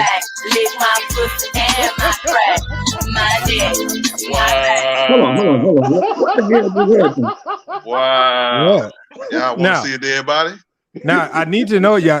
Only reason why we played that song is we used to troll him with that song because he had these stories that he used to tell us, and he told us that his uncle came home from jail, slammed him on his neck and his back, and he was fucked up and he had to stop working. That's why he lost his job at the grocery store, something like that. So that's what happened, man. Look, I run it back, man. I'm telling you, fuck, man. That is unbelievable, bro. Show y'all love. Just to let y'all know how this really went, bro. Don't fall for the tricks, bro. My neck, my back, lick my pussy and my Wait a minute. Wait a minute. I think that might be fake, bro. That's not. What fake. did he say though? Hold on. He was just. So, this hey, is, this, so this when was you put- Jones's funeral service. So when you put the John 23, 2021, right? We had You the know whole what I'm saying? funeral service. How you Really, the Lamont. flies disappear? Huh? He said at the end the flies disappear. No, they didn't. That's crazy, bro. That is crazy, bro. Ain't no way that dude got that many flies in his house like that. But that's a lot of. Bro, what the hell is in there? Hell no, bro. That's real. Ah, what the man? Look, But I can't believe it though, because he was swatting at him. you know what I'm saying? Look, I why do already you done sweat at impressed this motherfucking fly starting to piss me off. You know what I'm saying? I gotta kill. You know what I'm saying? He was swatting. Bro, no. That shit crazy, bro. I know how this really went. That shit crazy, bro. Tricks, bro. my neck, my back, lick my pussy and my crack. That's the No real way, deal. that's real, bro. No way. That that's was real. real, man. That's his funeral service. Look, That's we had, crazy. Look, it's a real funeral service. We had the funeral. We was in a church. Everybody came dressed up. I mean, it is what it is. You know, that's what happened. So that was the Damn, end of Jones.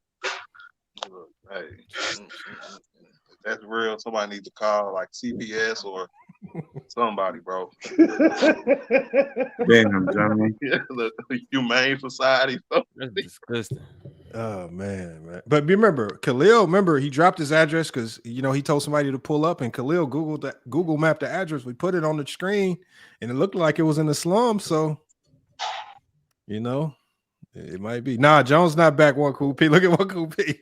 Like what? She said, "Nah, he not back. He not back." One cool P. Nah, we had to. He was here briefly, man, and we had to excommunicate. You pull it up. Hey, Lamar, she heard that music and I pulled up. That's Jones music. Hold on. Oh no, but hold on. We got Wisdom Warrior in here. Wisdom Warrior, what's your thoughts on Damian Lillard, man? How you feel about the trade request? Salute, fellas. Before I even get to the Dame, if you don't mind, I'd like to talk about the fact that Mars and Damo want to downplay somebody's platform but don't want to go toe-to-toe with them. Credit to you for pulling up ASAP after that little slip remark by Mars. As soon as you pulled up, then he don't want no smoke. Damo talking about the G League, but you ducked the debate. The other boys came through, but you ducked. I can't stand when people talk shit but won't compete against the person. So that's it with that. Dame had to sit and watch most of his peers, Kyrie, Steph, Russ, play with all his elite wing talent, play with all these players. He had to go up against them.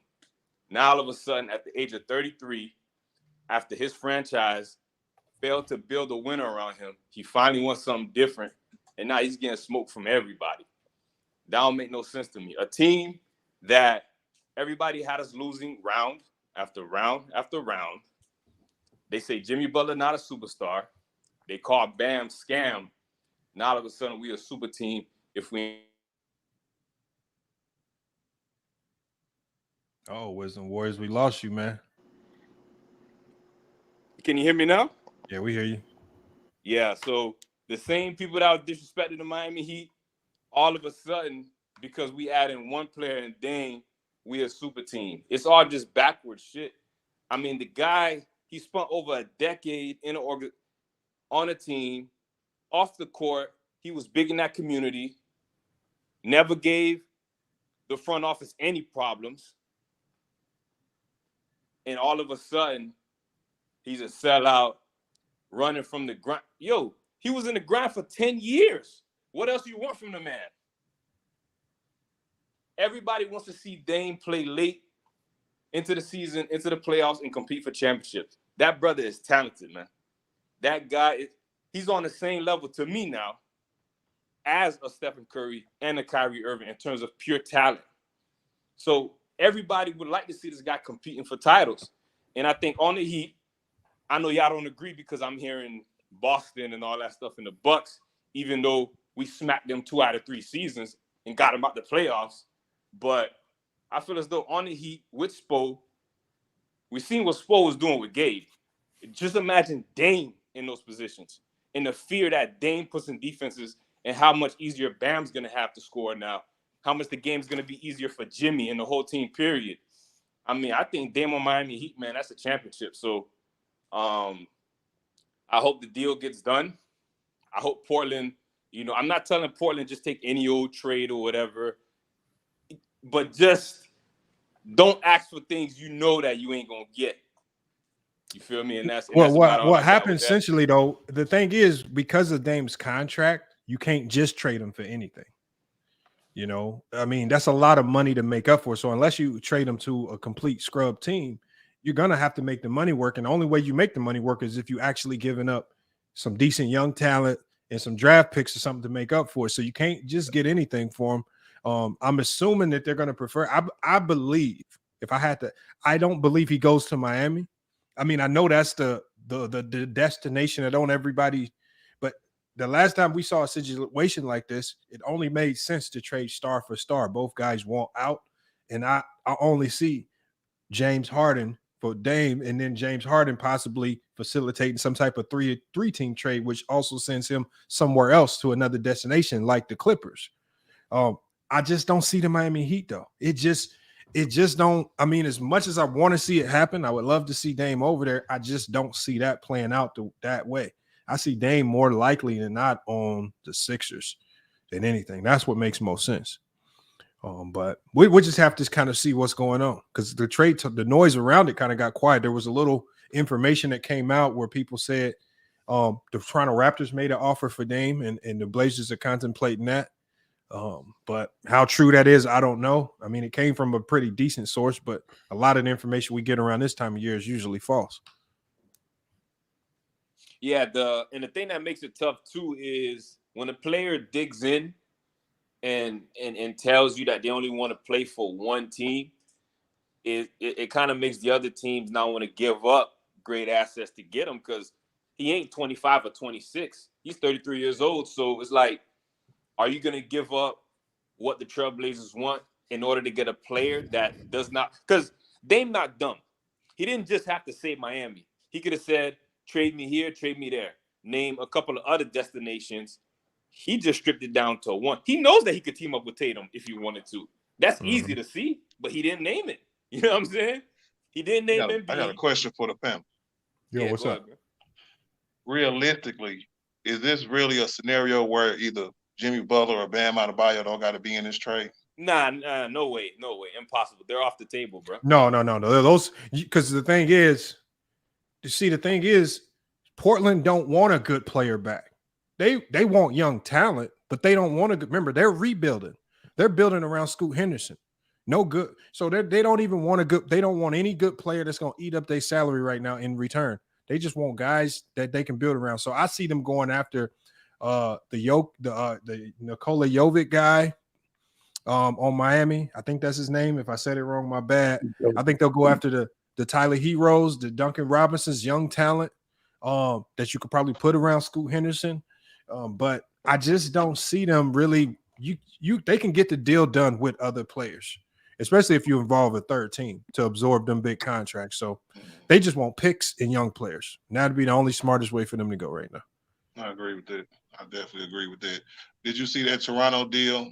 I know it wasn't. It was probably just rumors.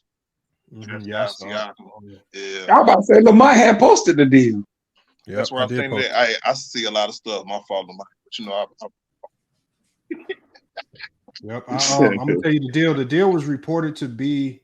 Let me put it up here. The deal was reported to be the Raptors offering Pascal Siakam, Otto Porter Jr., Christian Coloco, and 3 first round picks for Dame. And you know, I mean, Pascal would fit well alongside Scoot Henderson. I don't know how motivated he would be to play in Portland, but and then Otto Porter Jr. would probably be a guy that gets waived.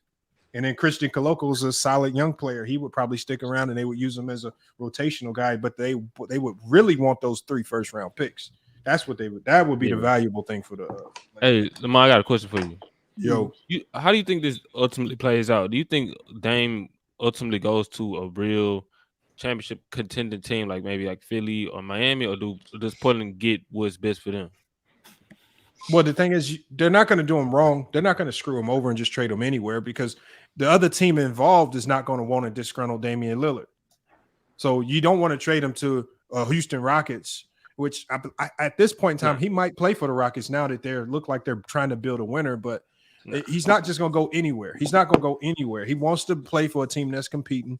And the Blazers right now are just not in a state to compete. They're rebuilding. They're retooling. And so that's it. So I believe it's Philly or Miami. Maybe there's another secret team in play because a lot of times when these trades break, it's a team that ain't nobody talking about, right? It get messed around and the Suns done figured out how to make it happen. Like it be I swear these to trades God, be ridiculous how they actually pan out. I'm just saying, hey, we got GOAT News, man. GOAT News was good, man. What's your thoughts on Damian Lillard? I just didn't like the way he was beating his chest, talking about he was gonna stay loyal and all that. Now I know it's been like 4 years since he said that, but why say something and then have to eat your words? You know what I mean? So it's just hard for me. Like I don't want to come down on them because everybody deserves to be in a spot where they can win and prosper. But at the same time, stop beating your chest saying shit that you don't really mean in your heart. I think he meant it. Like I gave like this little analogy like the other day, and I was saying like, let's say like you move into this neighborhood and you say, man, I'm gonna stay in this neighborhood forever. Like this is my house, I pay for it and all that. But then if it's a whole let me tell y'all the statement that Dame Lillard made that people are misconstruing. So I'm going to tell you his statement. This is what Damian Lillard said verbatim. He says, if we, the Blazer, and basically meaning the Blazer organization, put our best foot forward, I'm willing to go out swinging. Now, I want to ask you guys, because there was a key statement in that sentence. Are the Blazers putting their best foot forward right now as they are rebuilding and they tanked away the last year and a half of basketball? Is that putting your best foot forward? Nope. So he clearly said he didn't just say it blindly. He said, if we put our best foot forward, I am willing to go out swinging, staying with the organization for the rest of his career. So again, there was some onus on the front office and the organization to continue trying to compete and build a winner. They are no longer trying to compete and build a winner. They are retooling and they're gearing up with new young players. That's over with. So now that the Blazers' loyalties and direction have changed, it only makes sense that Dame's loyalty and direction changes with it. I don't see nothing wrong with that. Bro had to change of heart. Like that's as simple as I could put it. Like that's 100. He had a change of heart. Like, and I think that's cool. I think like, it's reasonable too. He like, didn't have a change of heart. I mean, he requested for the organization to do one thing and they do another. I mean, yeah, I'm gonna change my mind on it for sure. But I'm saying that's kind of sort of like a demand more than a change of heart. He said unless they put their best foot forward, then he would spend the rest of his career with the organization. That's not having a change of heart. That's actually making a demand. Hey, but they went out and got like Jeremy Grant though. And, like the fact that the fact that Dame asked for the trade, like I said, like that, he did it in the most respectful way he could, for real. He ain't disrespecting the team, the city, you know what I'm saying? None of that. Bro just asked for a trade. Y'all going this way? All right, send me that way. I don't see nothing wrong with it. But all this talk about how Dame all of a sudden not a great player or he not a top 10 player or Nah, a I top don't 5 believe point that. guard, all that talk like that gotta stop nobody for real. saying Like that No, crazy no, stuff. I wasn't no, speaking on. I ain't saying I ain't saying y'all. I ain't saying y'all. That's I'm don't know what speaking I'm for talking me right about. now. I'm just saying when I said what I said, like even myself, I say stuff like, man, I'll never do that or I'll never do this, and then I find myself doing that shit. So I just stopped saying shit. You know what I mean? Just because like the circumstances change. Depends on it depends I on know the that's what mine situation. said. Like, you know what I'm saying? That's what I'm saying. When mine said what he said and put it out there, I said, you know what, I was wrong. You know what I mean? But I could dig but the way mine presented it, everybody don't present it that way. Hey, salute panel. Exactly. This the issue, right? Let me say this. Let me say this though. They present it how they want to because they want to backlash Dame. Bro, yeah. We hear that. But this the thing though, right? This the thing. Salute FYI. This the thing though. But this the interesting thing. I don't got no issues. I ain't got no allegiance to Portland. I didn't even have allegiance to the Lakers, right? As a Laker fan, I just watched the shit from a distance. Kobe, first player I ever watched. That's why I became a fan of Lakers, right? But this is interesting, right? When Dame, like circumstances change, perception changes, but values in life don't change, bro. When you stand up, right, and you say, as Damian Lillard said, I ain't gonna build no super team. I ain't gonna run from the grind. I ain't gonna do what these other dudes are doing in the NBA, which is squatting up, teaming up, and trying to run and chase championships and run from the grind in his own way, right? When he says that and stands on that and says, me, in my career, I don't respect this ring culture. He went on JJ Redick podcast, was talking about I don't respect the ring culture of the NBA. I don't like how fans are the standard of careers and how they measure careers begins with championships. What about the journey? What about the process? Right? I 100% agree with that. I 100% agree with that. But then you switch up in the offseason, and even though your team's done you wrong, right? Even though your team's done you wrong, you ask for a trade, and you don't just ask for a trade anywhere, bro. You ask for a trade to a team that been making the finals, right? This the interesting thing too. To a team that you don't respect, by the way. No. It ain't about me. Don't, hey, Wisdom, I ain't finished. Hold up, Wisdom. It ain't about me. It ain't about me and what I think. We're talking about what Dame has done in his actions, right? I know you want to deflect and talk about the team and what I think of the Miami Heat. I don't think there would be a super team with Damian Lillard, but the aesthetics. Let's look at the aesthetic. Let's look at how it looks like at the world and the perception. And that is Africa. You got to wants to go to a team. No. I know you mad. Blade. Let me just finish. Real quick. That I know you mad is that when we go to a team and you and on your list is no other team on that list except a team that's been an elite team in the Eastern Conference for the last 4 years. That's been a conference finals appearing team, a finals team. When you do that, the Heat ain't won nothing. Hold on, y'all. Hold on 1 second. Hold on. I want Africa. I want you to consider this right here. Africa, I'm going to quote you something that he said on that same episode. So I'm going to read it to you because, like I said, I feel like sometimes we take excerpts of what he says. We don't put everything in the context. This is what he said in that same episodes. He says the NBA I play in now is not the NBA I came into, Lillard said to JJ Redick.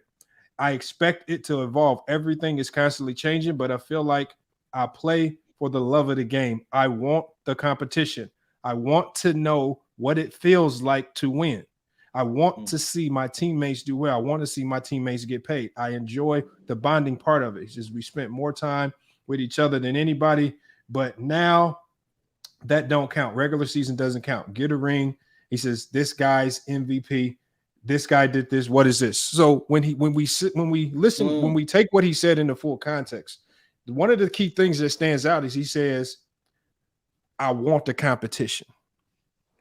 And so what I'm saying is now that Portland has went a different direction and what they're doing now is no longer about competing. If you're in a situation where they're not even doing the bare minimum of what he wants, which is to compete, then how can he compete on a team that's rebuilding? How is that running from the grind? No. I never said that's running from the grind. I'm just saying this because within that quote, he did say he wants the competition. He did say he wants to have the feeling of winning, right? No doubt. And that's what a great player should have. But he also said it's all about the rings. It ain't about the process anymore, right? In the perspective of the fans, it ain't about your teammates getting paid. It ain't about them improving, them having success and growing in their career. It ain't about your effect on that. It ain't about that. No one's measuring that as something high and valuable today, right? And so this is the question. This is a question to you, Lamar. He wants out. I got no issue with that. Do you have an issue with only one team being on the list? and not any other team. What about that? What I do believe is that I believe that there are more than one. Remember, what gets leaked out to us 99% of the time, especially in sports, is not true. I truly believe that there are more teams that he put on the list, and just having one team is extremely unrealistic. They're not going to bargain with one team. I believe that there's only a handful of teams that have the personnel to even make a Damian Lillard trade. And the majority of those teams just happen to be good teams. I don't think it had anything to do with the fact that the Heat were just in the finals. I think I'm looking at what Dame has done in Portland. I think he cares more about the organization. Am I going to be a part of an organization that's always going to try to compete? And the one organization that you can say, like as bad as the Miami Heat roster started to look over the last couple of years, they never tanked. They never, ever decided to tank. It's bad when they even before they had Jimmy Butler, they never went into no tank mode. They always tried to compete. And then when it was time to find players, they went and dug them out the G League, undrafted guys. They said, we're going to make do with what we got. So when you talk about him going to a situation, he can guarantee that for the rest of his time in Miami, they will always be competing. You can't really say that anywhere else. In the Nets, they were just playing for championships. Now they in a rebuild mode, just that quick. There's other organizations that went from competing, like the Clippers. The Clippers are a year or two away from being in a rebuild once they lose Kawhi and Paul George. So it's organizations that have to always constantly hit the reset button. We saw it with the Sixers before they got good. Miami has shown us over the last 10, 15 years, that's not the type of organization that we are. They're going to always compete, and you got to respect that. I think that's what he's looking at. That's what he's envious of. That's what he wants to go to. And if you listen to what Dame has always said, it only makes sense that he goes to a team like the Heat. Can I say something too? Can I say something too? And I don't think Dame in his prime no more. Because I swear, look at it like that too. If I ask anybody, if they say, do you think Dame is better than Michael Jordan? You're gonna say hell no. If I ask you, do you think Jimmy is better than Scottie Pippen? You're gonna say hell no. Even if I ask you if you think Bam is better than Dennis Rodman, you're gonna say hell no. But one team is a super team, and the other one isn't. Oh no, the Bulls were a super team, bro. I don't know what people. Yeah, but that's what I'm saying. It wasn't, bro. What? Well, what? No. Look, What that's was fine. it? That's fine. If you say that the Bulls are a super team, that's fine. But don't sit up here and tell me Miami will be a super team. I don't think so personally. No, I don't. Yeah, so that's what I'm saying. I don't care who the media votes for All NBA. I don't care none of that. I'm talking about how good you are at basketball. That's something that's not gonna be on no column. You're not gonna get no award for that. But everybody know how good you are at basketball. So and if the pieces fit and y'all a dominant team, then that's all that matters. Like I don't care if you switch teams and all this and that. Like I mean, of course we're gonna have expectations for you, but Can I ask you a question, bro? Yeah. So how did you feel about Portland sitting Dame at the end of the season when they had a slim chance? I ain't gonna say they had it was a lock of them, but they had they had a chance of getting into the playoffs at the end of the year, and the organization chose to sit him. I feel like that was a contributing factor in like asking for this like if y'all don't get what I need this time, I'm out of here. You know what I'm saying? But that ain't had nothing to do with Dame running from the grind or that's a good Dame point. not wanting. You know what I'm saying? Like he said he wanted to play, and they had a slim chance to make the playoffs. And because personally, when I if I think you got a chance, I think you should get out there and play. The organization felt like the writing was on the wall, and they felt like it was better to think of their future than to try to give Dame a chance to win. That's what he said. Maybe Dame was in right. the bubble. Look, maybe Dame was he right said, because we just saw an 8 seed get to the finals. We just saw 8 seed get to the finals. He said the same thing in the bubble. He said, "I'm not coming down here unless I got a chance to make something happen." We all knew, you know what I'm saying, as fans, like they wasn't about to do, but he believed it, and that's all that matters. So when we talk about running from the grind and loyalty and all this, it's like loyalty work. We got to look at the organization. Let me let B jump in on this real quick. Hey, that's not a good point. Dame was 100% understood what setting him meant at that point, right? Dame know what that means. Yeah, but I mean, what are you talking about? But I'm talking about what I'm talking about what just happened this past season. That's when what I'm saying. they had us, bro. Okay, that bro said. Are you not listening? Did you hear what I just said? I said, bro wanted to play. They had a slim chance of making the playoffs, and the organization chose to tank to get the second draft pick. What are you And talking I about? said he understood exactly what that was, bro. Okay, and my point is, we not about to sit up here and talk like Dame running from the grind or Dame asking for a trade is wrong. No, like we're not about to do that. Stop. Hold on, let Bees get his. I want to hear Bees thought on that. Go ahead. You just okay? So you got up here talking shit for what? You just got I in here. said 5 words. You just got in here. And you cut me off. You Let Bees got in cook. here Let Bees talking. cook. Let Bees You cook. Hold on, is D. this not nigga, knowing bro? what you talking about. D. Reed, hold on 1 second, D. Reed. I want to hear what Bees got to say. Go ahead. Y'all wow. Hold on. We only got a few more minutes, y'all. I gotta hear what Bees got to say. This nigga popped up like Candyman and shit. Like who the fuck? Like fuck Nah, outta here, nigga. man. Unlike your bitch ass, I've been sitting here being quiet and let you talk. Hey, watch your mouth. Watch your mouth. Watch your mouth. Watch your mouth. I don't care about none of that. Just all right. You Just was watch your talking mouth. when you was talking. Just I watch your had mouth. my mouth Hey, shut. you can you Shut can up, talk. man. Just watch your mouth. Hey, Just I watch your mouth. want to respond when you said at the bottom. Hold on, let Bees cook real quick. Let Bees Hold on, you cook. go ahead. I'm gonna come back to you. 9 words out, man. This nigga talking about I'm saying something I ain't saying. I said he knew Respectful, man. what Shut the that fuck up, meant. man. Respect is not talking when I'm talking. Hey That's man, respect, nigga. respect. Don't ask for respect. Hey, Don't show none. respect. Nah, Respect man, ain't ain't calling nobody me out worried my. about you, nigga. Come on, Mute hold this on. We nigga, got. Lamont. Come on, D. Reed. You gotta let him finish, man. We don't got much time. All I was saying was he understood what that meant the moment they set him down. If he did not want to sit down, Dame wouldn't have sit down. He knew what was going down. Y'all right, and Africa's right. That's the problem when you come out in public and you make statements. People gonna hold you to that, regardless of whether your circumstances change. Is he in his right to go and do what he wants to do? 1,000%. But he got to wear that. He still got to wear it because he made this statement, just like KD did. KD was in his right to move and do what he wanted to do. But he's gotta own it now because he said what he said. If you don't want that stuff to follow you, close your mouth.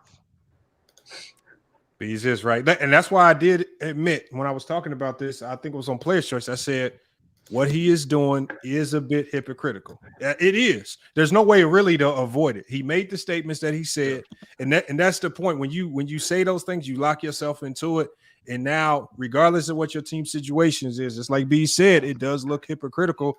But like I said, man, like I think it's hypocritical, but understandable. It's understandable. I give you that. That's why I say, think B said it's both right on both sides, and I can agree with that. And it's unfortunate reality of being a Portland Trailblazer fan, man. I've seen this day coming for a long time.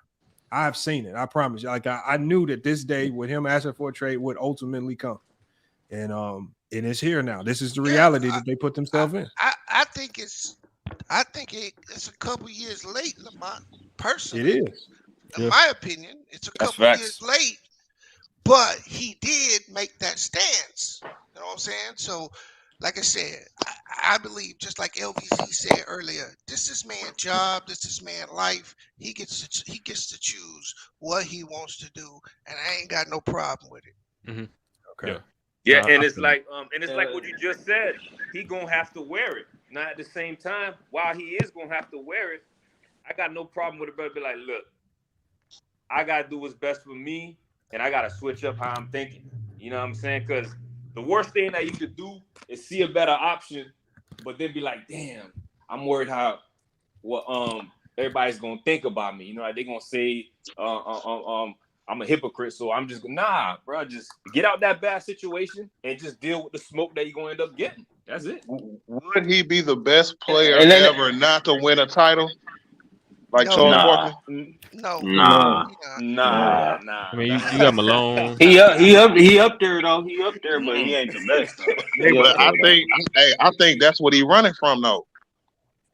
But he running from the criticism. He gonna get it if he retire I think he really wants to win.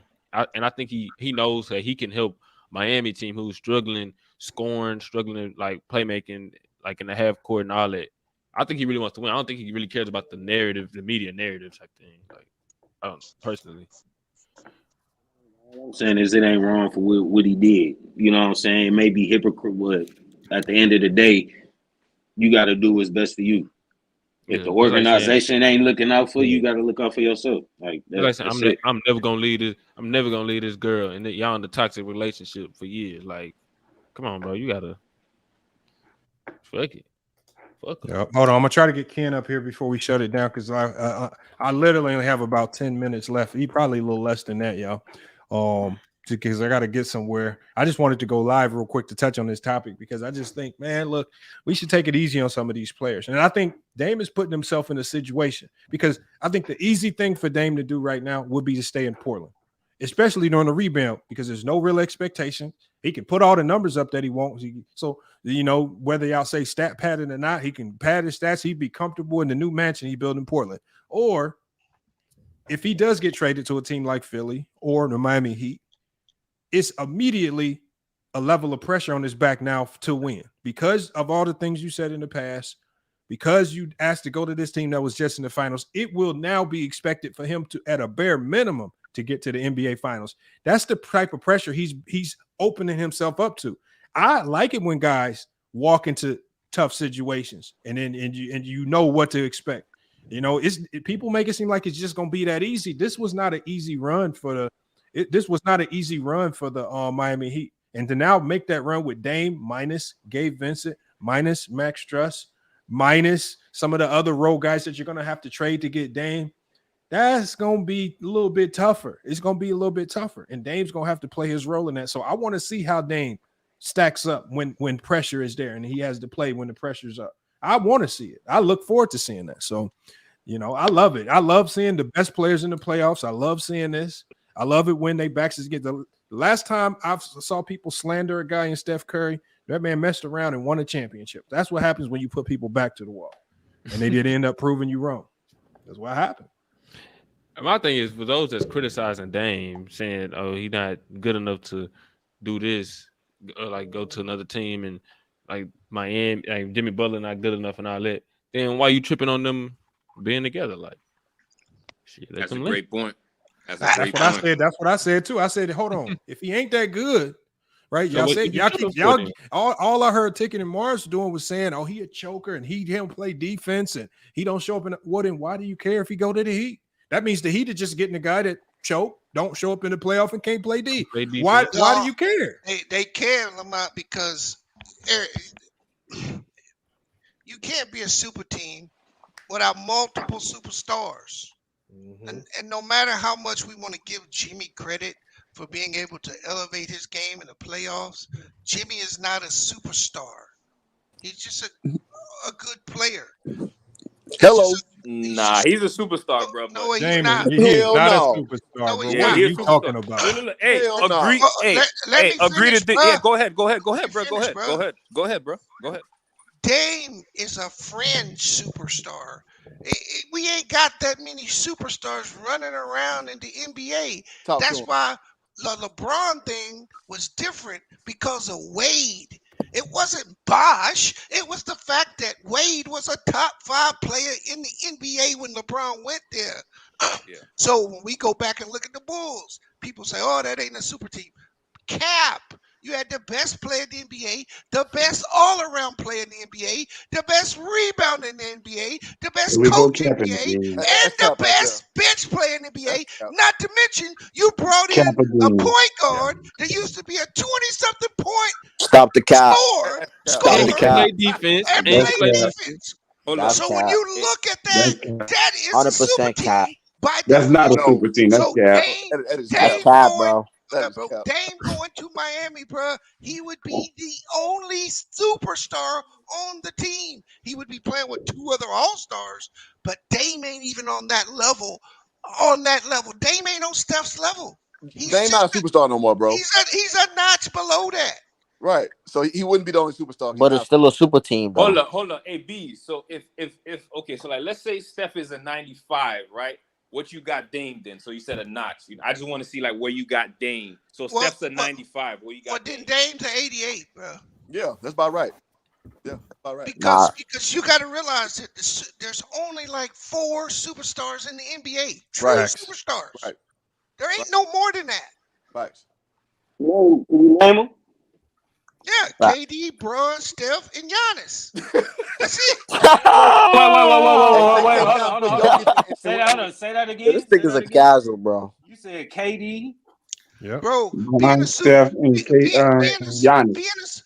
Being a superstar isn't just about your talent on the court. Oh, shit. You gotta be able, that. I just want to be able to sell. And so a lot of Joker has superstar talent, but he don't bring the other element. He's the best player in the game. He's the best player in the game. What about hold on? What about Luka? What about Luka? Luka's a superstar too. No, he's not. Luka's entering. Hold on. Luka not a superstar. He said, "Why Luka not a superstar?" Explain that. No, Luka's a superstar talent. He hasn't brought the other element that Bees is talking about. Over. He's getting what other elements? We're talking about off the court. Explain it's to me. The box office element. The box office element, y'all.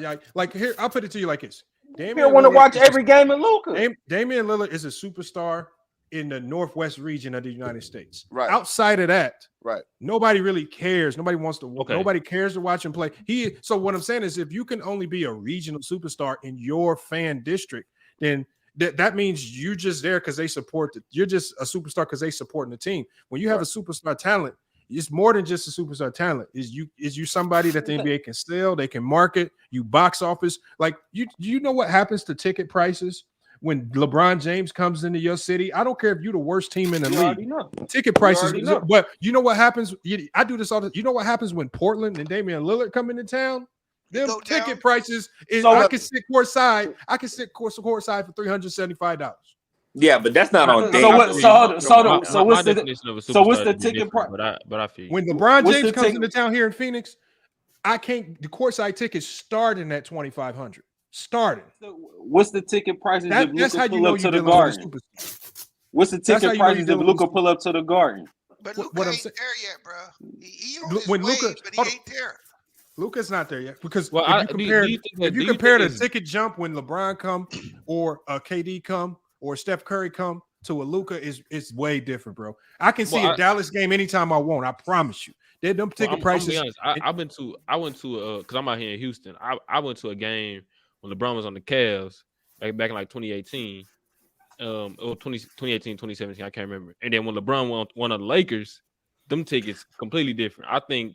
I'm not saying Bron not a superstar. Of course he's a superstar, but I think that comes along with Lakers because it don't matter who on the Lakers, they ticket prices That's a fair take. So is Embiid a superstar? I'm from Houston. That's a fair take. No.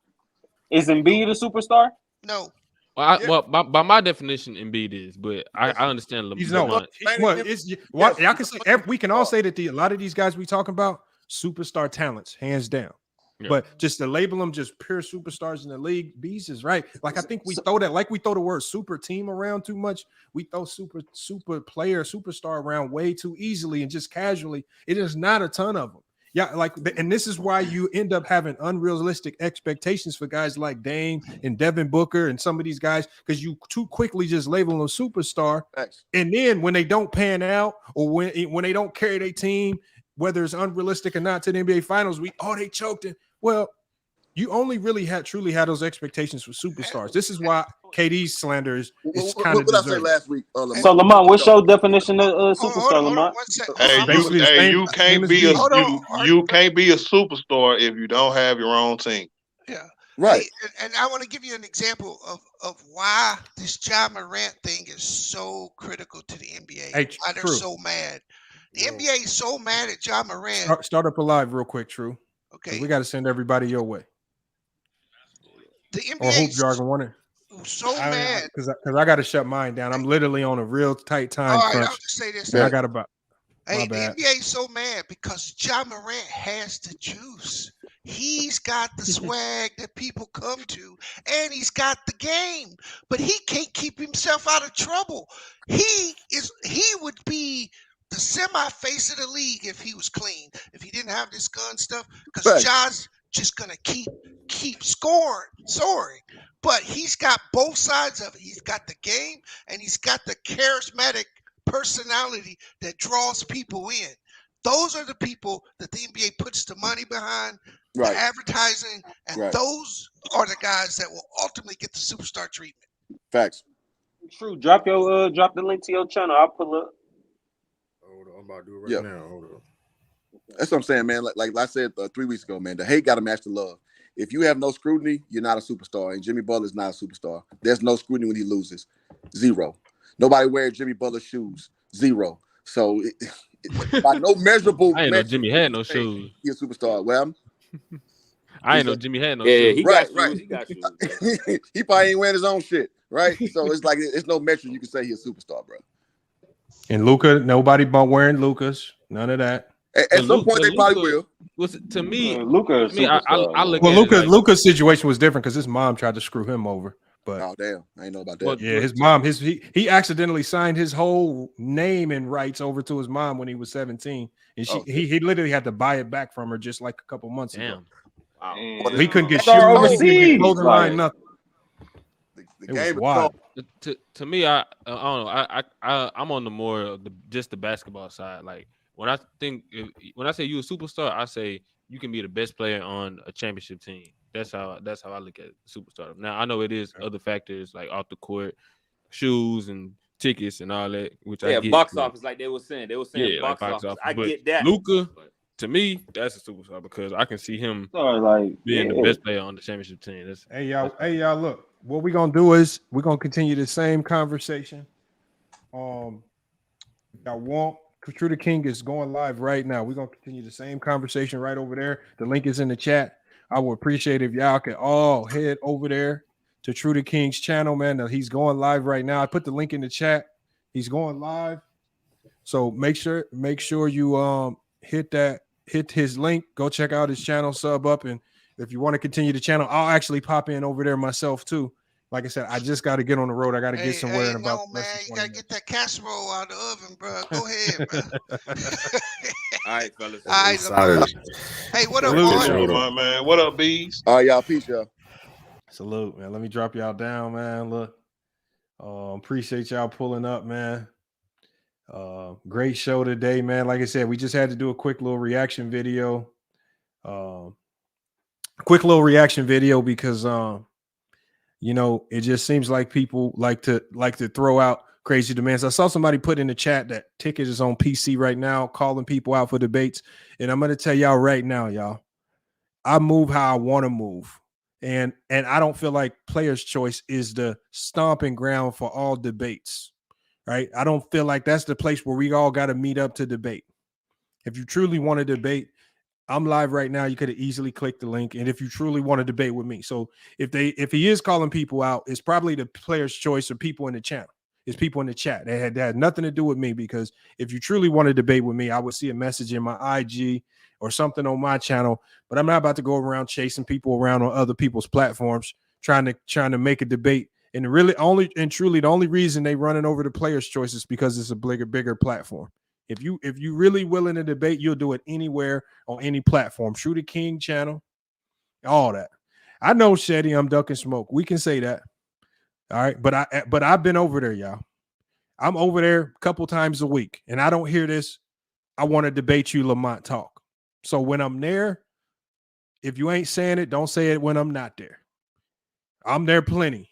If you really want to debate, I'm sure they would immediately set it up if somebody really wanted smoke. So don't fake when I'm not there like you truly want to debate. I'm over there plenty.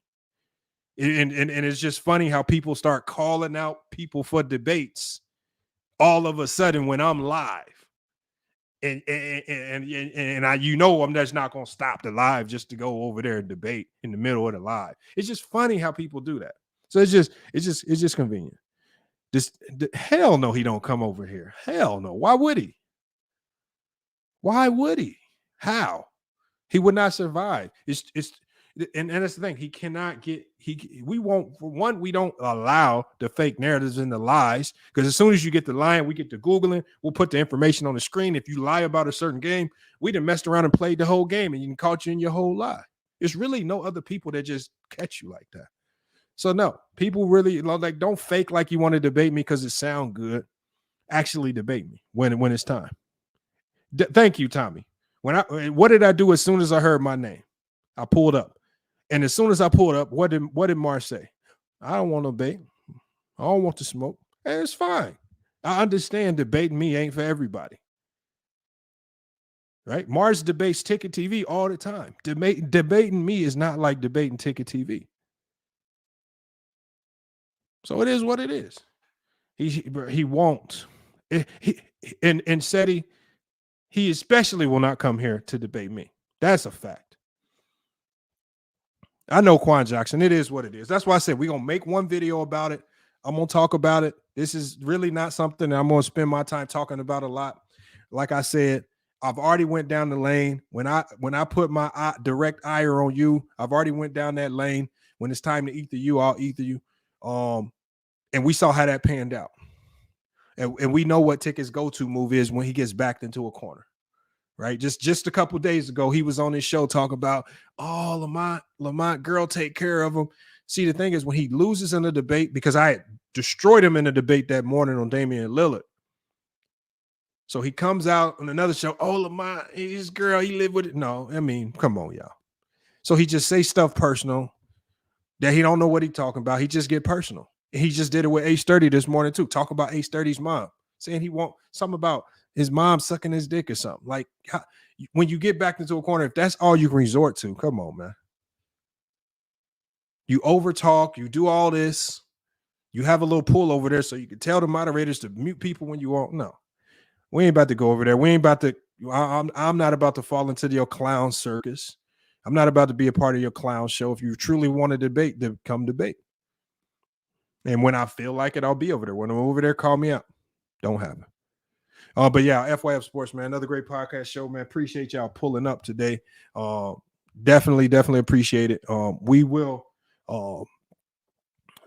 be getting back live. We'll probably be going live tomorrow as well. So make sure y'all hit that notification bell and check us out when we do go live. But it's Fyf Sports, man. Another great podcast episode. We're gonna be back with more sports and news. Until then, man, it's Fyf Sports, and we out.